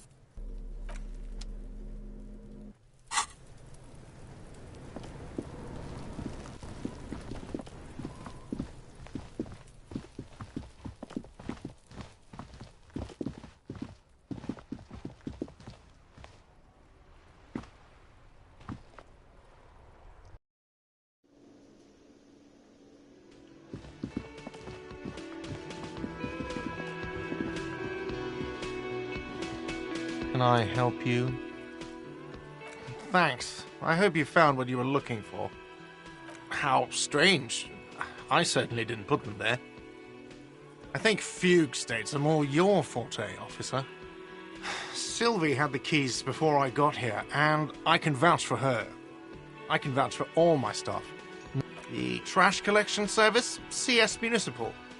I don't see why they would put anything in the trash, though. Ah, the elusive CS Municipal. I doubt we'll be able to track down who was sent here last and when. This will have to be one of those little threads that solves itself down the road. Thank you anyway.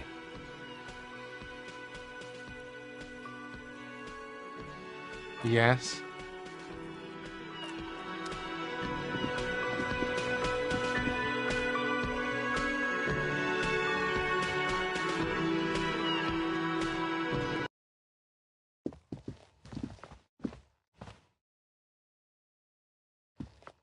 The door is closed.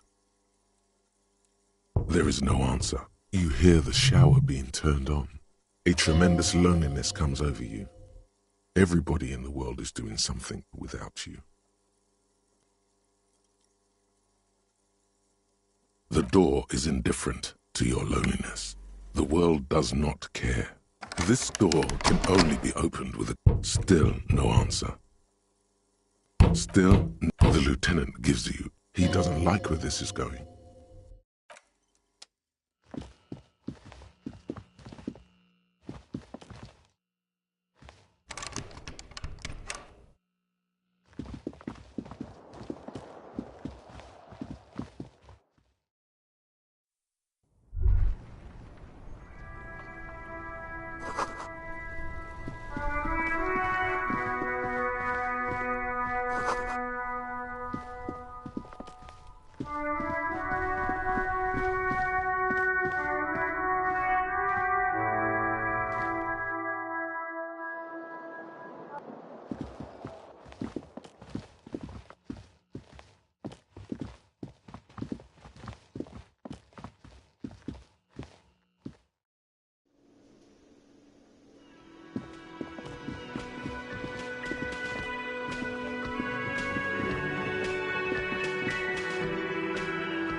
The man ponders his cooking utensils and gives.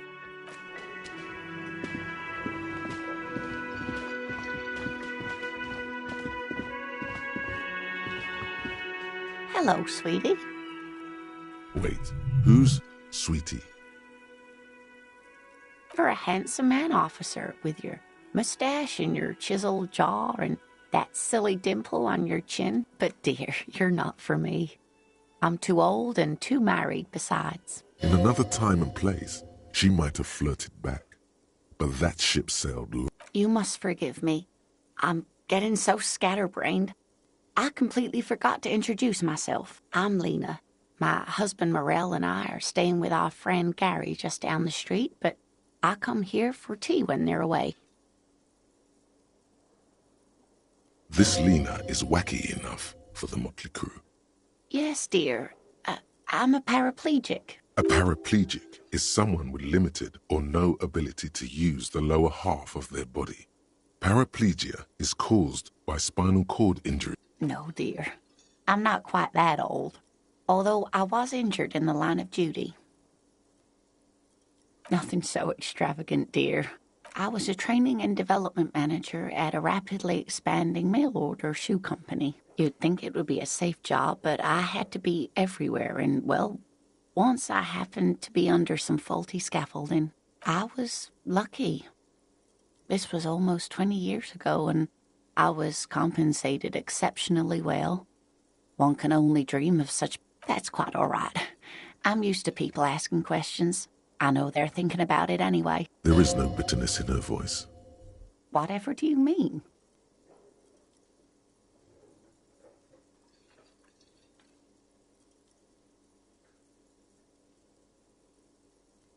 Ah, yes. Probably Roll With Me by the Fletchers. People often quote the Fletchers at me. Morel says it's my theme song. Yes, officer.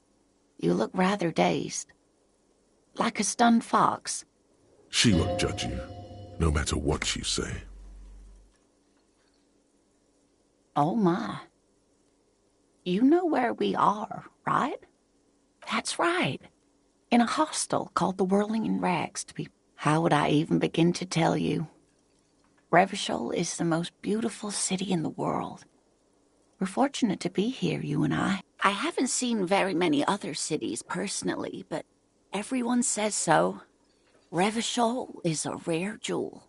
This city used to rule the world, though it has seen better days. Speaking of history, you know what year it is, yes?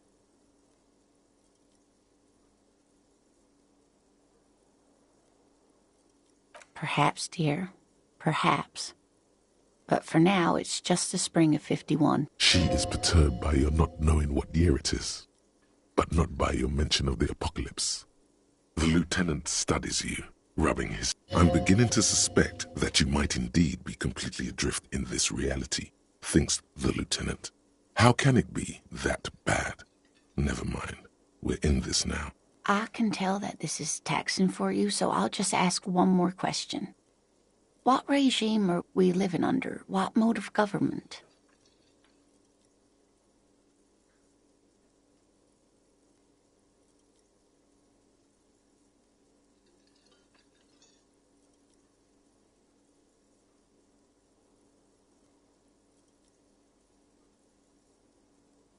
Nope.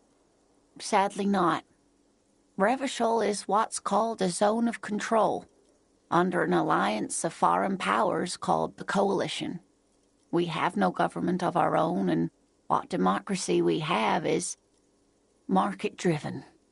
Oh dear, this is troubling. You really ought to know that, being one yourself. There aren't any cops in Revachol, not in the traditional sense. The status of law enforcement has been a complicated matter since the revolution. But we should stop for today, sweetie. You look like you need a break. Besides, I'm not the best person to explain the big things to anyone. She's scared now. She's realized you really are brain damaged.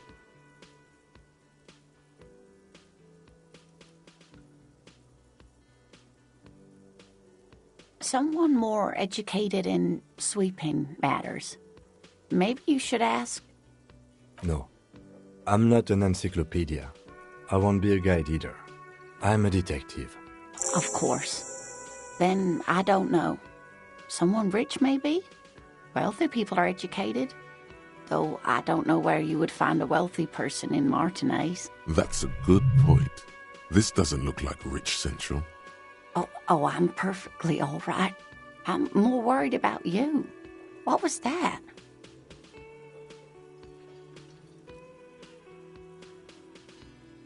Don't beat yourself up over it too much, dear. People do strange things when the old fight or flight kicks in. I'm just glad you weren't injured.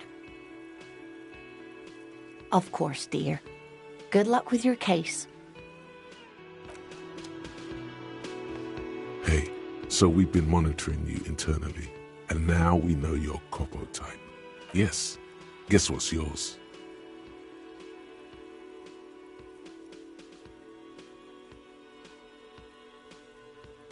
No, you're the sorry cop. The cop who's sorriest. Let's make it official then, shall we? Huge lack of enthusiasm going on in here.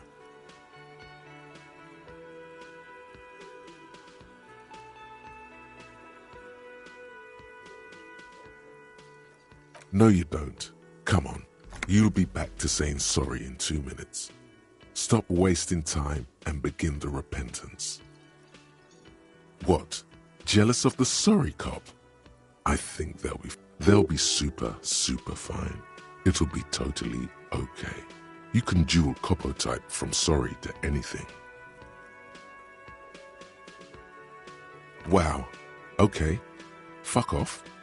Maybe we were wrong about you then.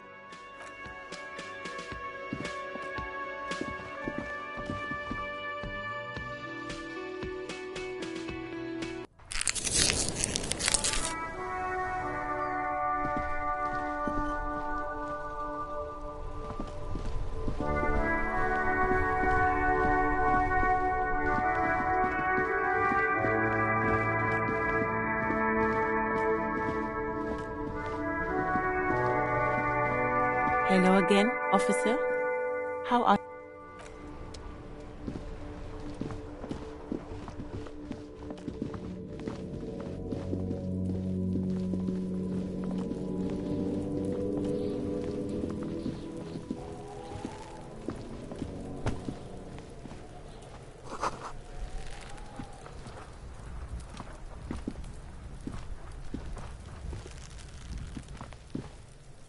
There he still is, looking right through you with his white eyes. The body below is entirely dedicated.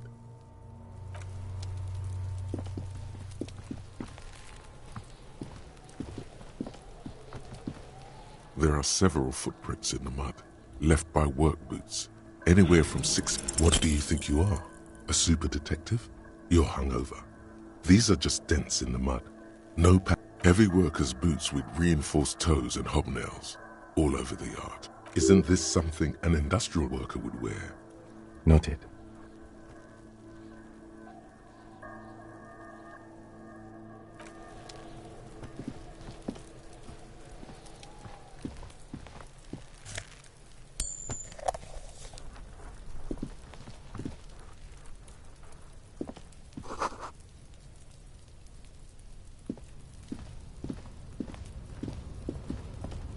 An inconspicuous pile of the roofing material. It's nothing. Someone just left some roofing material because there's a secret door hidden behind the panels of Eternite. That's why they're too orderly. There it is. You see a shabby little door.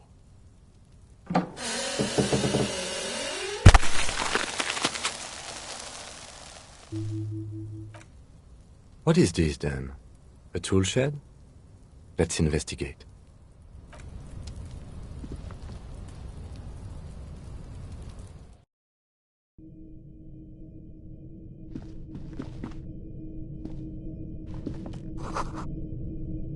Be still, my beating heart. It's amphetamine. Sweet amphetamine. The lieutenant isn't studying the powder in the mirror. He's studying you. Perhaps not. This is below our pay grade, detective. See that ladder there? It's probably another way into...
Looks like someone left his tarpaulin cloak hanging on the railing here. Man down, a trooper has been left behind the enemy lines. You could swear it's more of an instinct than an actual sight. But you know, there's the RCM... Yes, it's probably yours. It bears the RCM insignia, and you have a habit of being... You could probably make the jump. You look like you've done some tracking. What are we doing? We're awfully close to breaking into the industrial harbor. They're bound to have information for us. I thought that was our intent. Or it could be that we are just exploring. He's thinking you've forgotten where you are. The wind is aggressive up here. The lieutenant looks at the enormous crane towering in the look in his eyes is a mix of the engineer-like interest and the wonder of a 6-year-old seeing a horse for the... I think there's a certain beauty in this giant pair of pliers. But you're right, we were focusing on... He turns back to the sad piece of fabric flapping in the wind. The cloak? I do think it's yours, yes.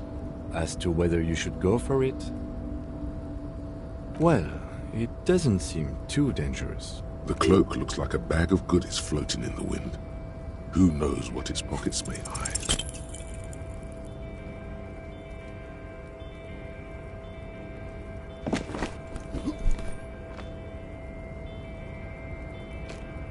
No, no. That's still too high. You could have died there. I got you, Gratan. Let me just adjust your breathing a little bit. There, isn't... Hey, what's happening? You okay? It's okay. You're just having a little panic attack. Try to breathe as slowly as you can, alright? The necktie lets go a little. Its vicious grip easing around your neck. Good. We can always come back when you're feeling better.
Tarpaulin cloak with possible RCM markings is...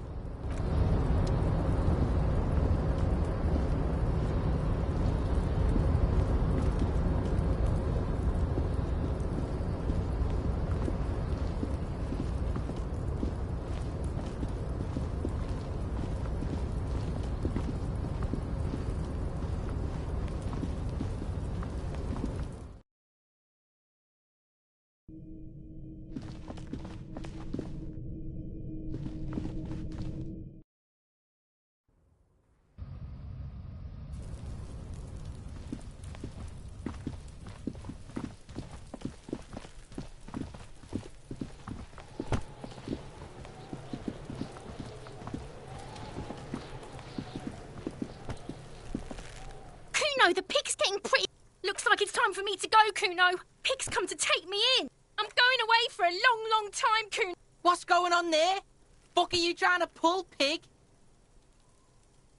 Stay away from me, pig.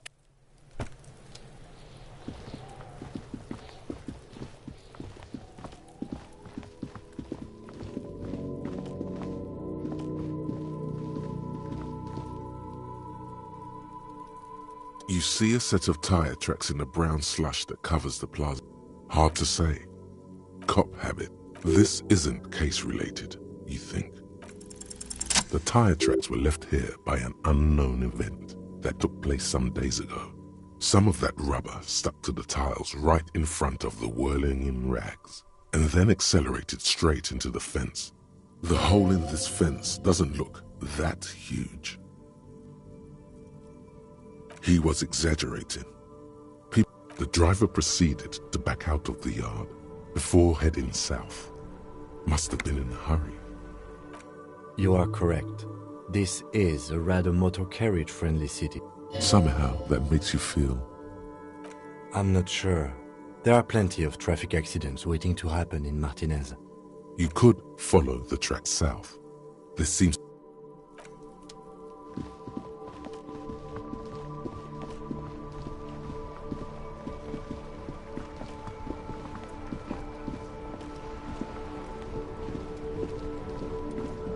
Inside, you see a set of steering levers, a radio microphone, a pull... All right. He's downplaying his excitement. The dashboard lights up with orange glow. The lights unfold with a... There you go. I'll turn them off from the remote once you're done.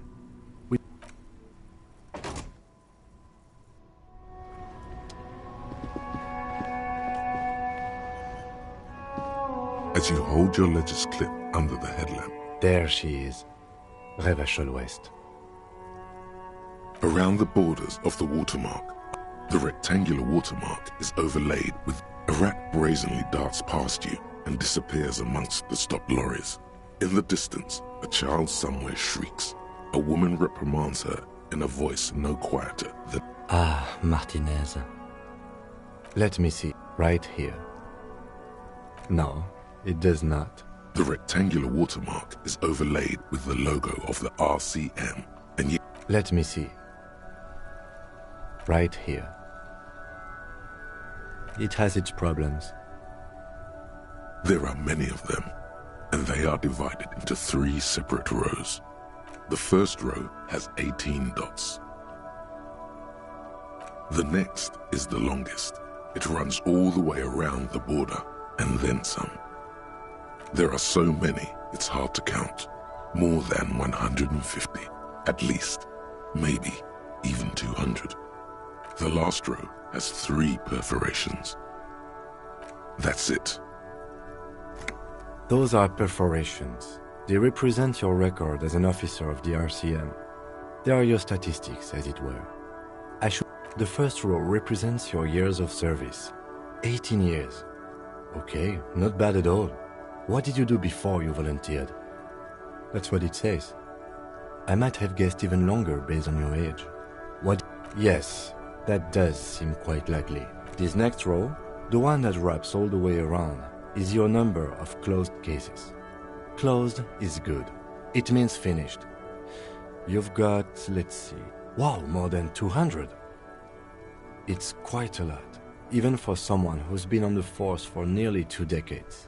Usually, clearing more than 10 cases a year puts you in the 90th percentile of all RCM officers.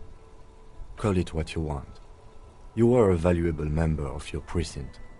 Now, let's look at the last one. Right. Those are your confirmed kills. You've got precisely 3 perforations there.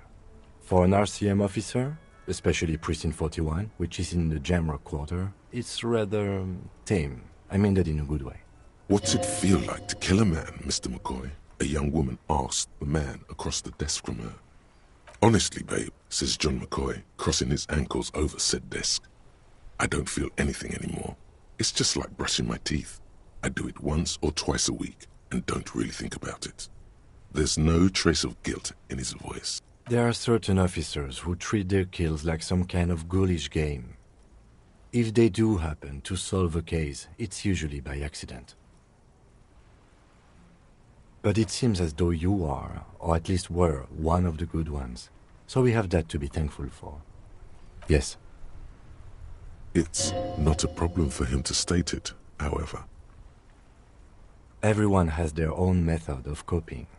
Some more effective or self-destructive than others.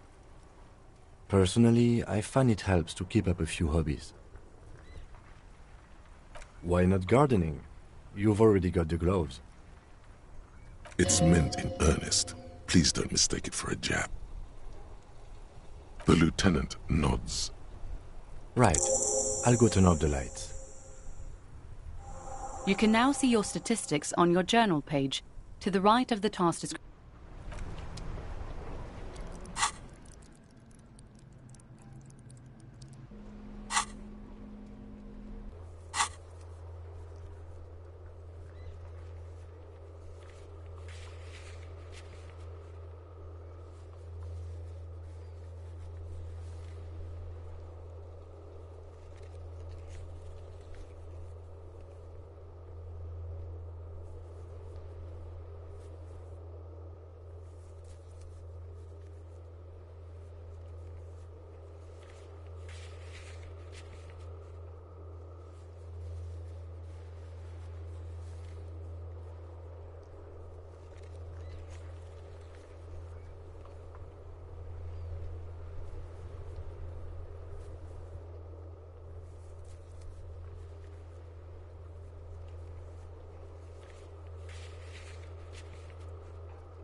Son, you've really let yourself go. It's going to take blood, sweat, piss, and tears. When a man sets his mind and body on something and gives his 110%, he is sometimes going to piss himself. It just happens. No shame in that. Attention, attention. An old has-been given up. Come see the has-been quitted.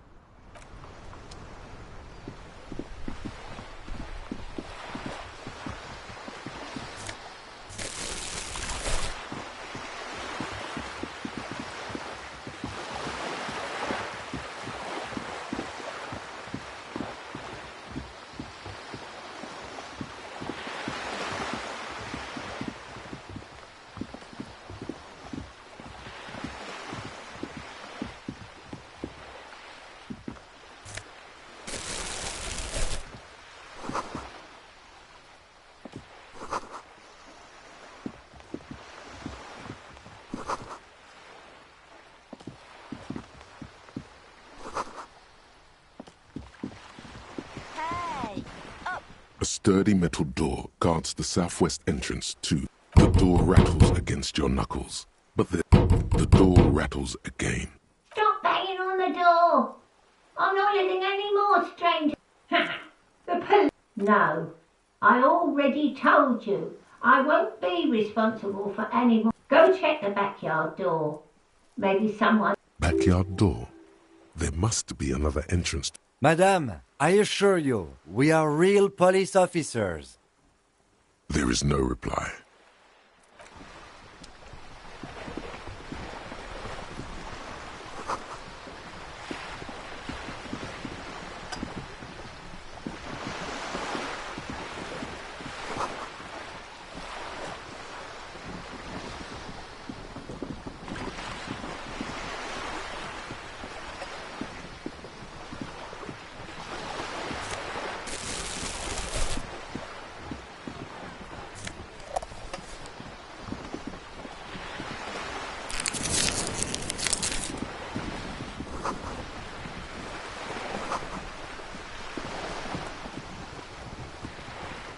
A striking woman leans against the cabin top of her... Good afternoon, officers. I'm Joyce. Joyce L. Messier. I represent the board of Wild Pine. Beaton, my maiden name. I meant you, the Revachol Citizens Militia. The police. Nothing, honestly. I've said it to every drunk in town, and you're the... What is implied here? That you're a drunk? She hasn't actually said it to every drunk in town. It was... Of course you're not. It was only a joke. I'm glad to see you here. I was dispatched to handle a strike, not a lynching. Anything I can do to assist the RCM in this matter, I will. That is good to hear, madame. My colleague will take the lead on this interview. I should let you know that he is recovering from an unusual medical episode. Very unusual. But There's a trace of irony in his voice. It happens quicker than a shooting star. But did the lieutenant just... How interesting. I wish you a swift recovery. In the meanwhile, you have my full cooperation, and the full cooperation of the Wild Pines group. It's hard to get a read on her precise... Why, yes I am. Of course there are. We're on an archipelago. Yes, we are. We are on Le Caillou. We are. And the city of Revachol is on the island of Le Caillou. I haven't seen anyone else drive a souped-up Capri Kenema motor carriage. Actually, that motor carriage has been specially issued to serve as a patrol, and it's for crossing long distances in the greater Revachol industrial harbor. Neither is this. A toy, I mean. It's a machine for crossing long distances in the Bay of Revachol, between the city and the islands. She's having a good time arguing against the law. The boat? No. It is called Cordelati 19, because that's the type of sloop it... The word, it, feels... Okay. How about Cordelati 19? Why? Because it was manufactured in Revachol East by a company called Cordelati. And the X something. The X what? Oh, I do like the sound of that. It sounds so powerful. It's a pleasure craft, a 19 pacer. It also happens to be rated for Category 1 racing. Though my sloop, I like it a lot. It's the eel's hips, baby. I'm enjoying this part of the interview. It has so little to do with the murder we invented. I really do, the lieutenant thinks. Is she thrown off yet? Good. What we do. The Pines' core competency is logistics. Container shipping, freight, that sort of thing. See those airships there, linking? Those are the shipping side of things. And that is the terminal. Another subdivision deals with energy, oil and gas exploration, offshore platforms. The Wild Pines Group is one of the original Revacholian Indo-tribes. Companies awarded royal monopolies by the king, the suzerain himself, centuries ago. The king is long gone, but several of the Indo-tribes remain.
Jean-Baptiste, LUM, an unknown entity known as Brightest Star.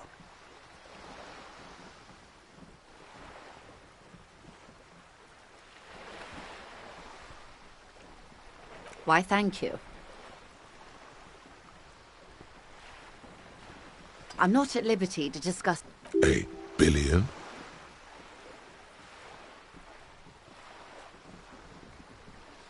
$20 billion is a large number, but the conglomerate employs 72,000 people.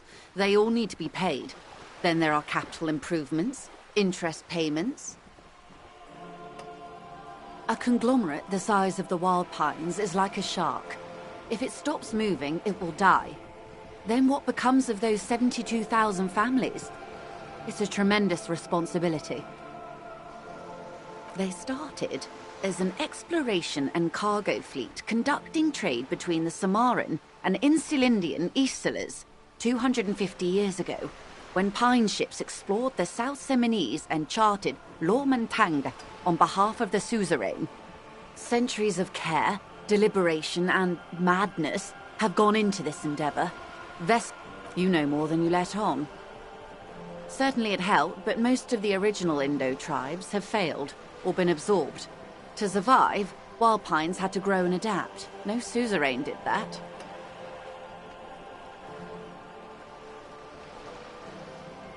You mean aside from being the terminal's legal owners, who are responsible for moving 8% of the world's cargo?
We built this district.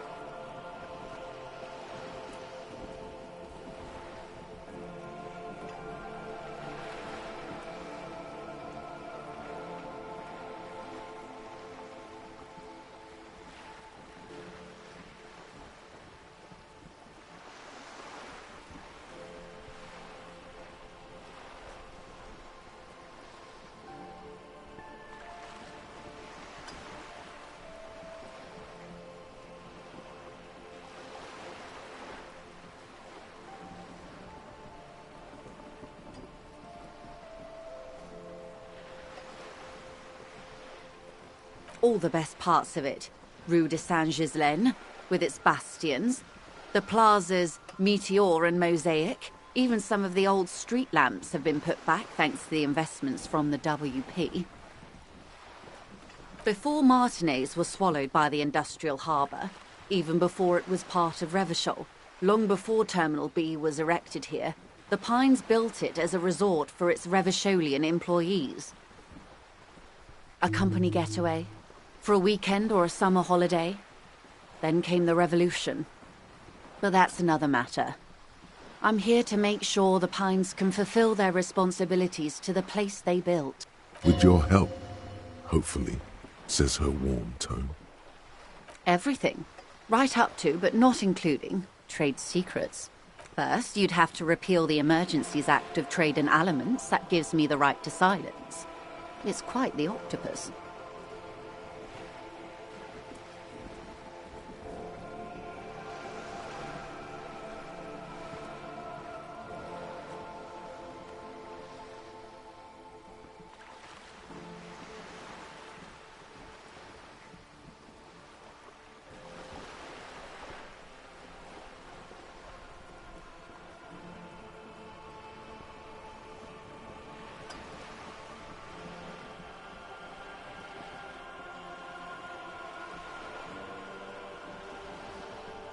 Good luck is only kept in place by the vested interests of half the civilized world, including your own. What the ma'am means is that the Emergencies Act and the RCM both get their authority from the coalition government. But I am derailing us. You wanted to know about the strike. I believe the official title is Senior Labor Negotiator. In practice, I'm a grocery clerk. I relay the union's demands to Wild Pines and return with Wild Pines' counteroffer. And how are the talks going? They're not. That's the problem. The union stopped all negotiations a week ago, after that awful lynching took place. Wait, she just admitted that the lynching and the strike are connected. Now they won't even let me into the harbour. There's a 2-meter-20 racist behemoth blocking the gates. Oh, so you've met him. Has he beguiled you with his inane theories? My colleague has his peculiarities. Let's not go into this particular one just yet. Of course. To each their own. Yes, I believe there is a connection. But that's a subject for later. She's resolute in this. Yet you sense that she wants to tell you. You'll have to earn her trust first. Let's say I was not making the kind of progress I'd hoped for when I first arrived. And when did you first arrive? I arrived 3 weeks ago. Yes, in the middle of February. The bay was still partially frozen then. I prefer to do these things on site, like the RCM. But the strike began in December. I wasn't the original negotiator here. I took over after Mr. Gaumont hit a wall with Mr. Clare, the union boss. Mr. Clare refused to speak with Gaumont despite concessions he'd granted the union in prior negotiations.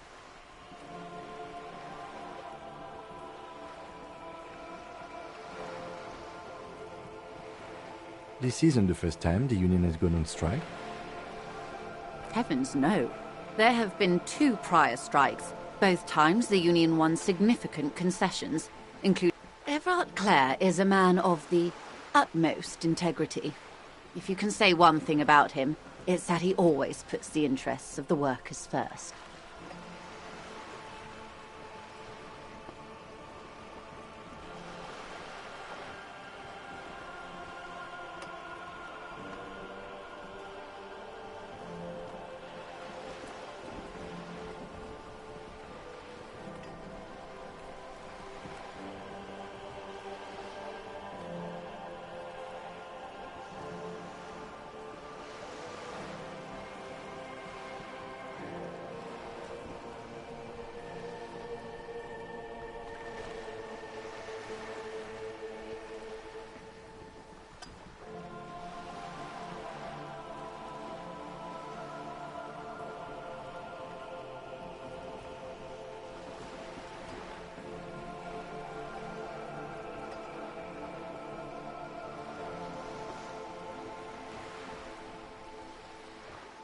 Of course not.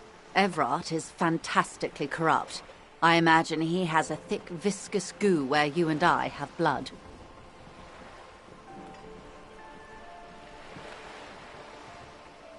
He is the most corrupt individual I have ever seen, and I deal with men like him for a living.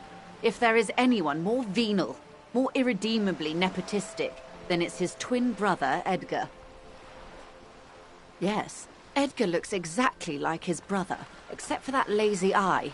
He also talks exactly like Everard does, and when one's term as foreman is up, the other takes over. It's how they circumvent the term limits, you see, with a funny little switcheroo. While in office, they've embezzled God knows how much of their workers' dues.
The Débardeurs Union was once a perfectly normal institution. 20 years ago, anyway. It must not have been easy to establish under the Emergency Act. Organised labour at its best, as they say. Then something happened in the local chapter elections. The brothers Clare came and transformed it into a mob. The Débardeurs are a crime syndicate. Sad as it may be, I suspect we'll be forced to cooperate with them. refreshingly honest, officer. The company has tried appeasing in the past, but I'm afraid our concessions have only emboldened Everard and his brother.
And your opinion, Detective, if I may ask?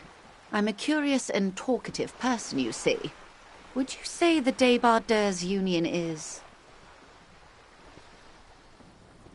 Why do you think so?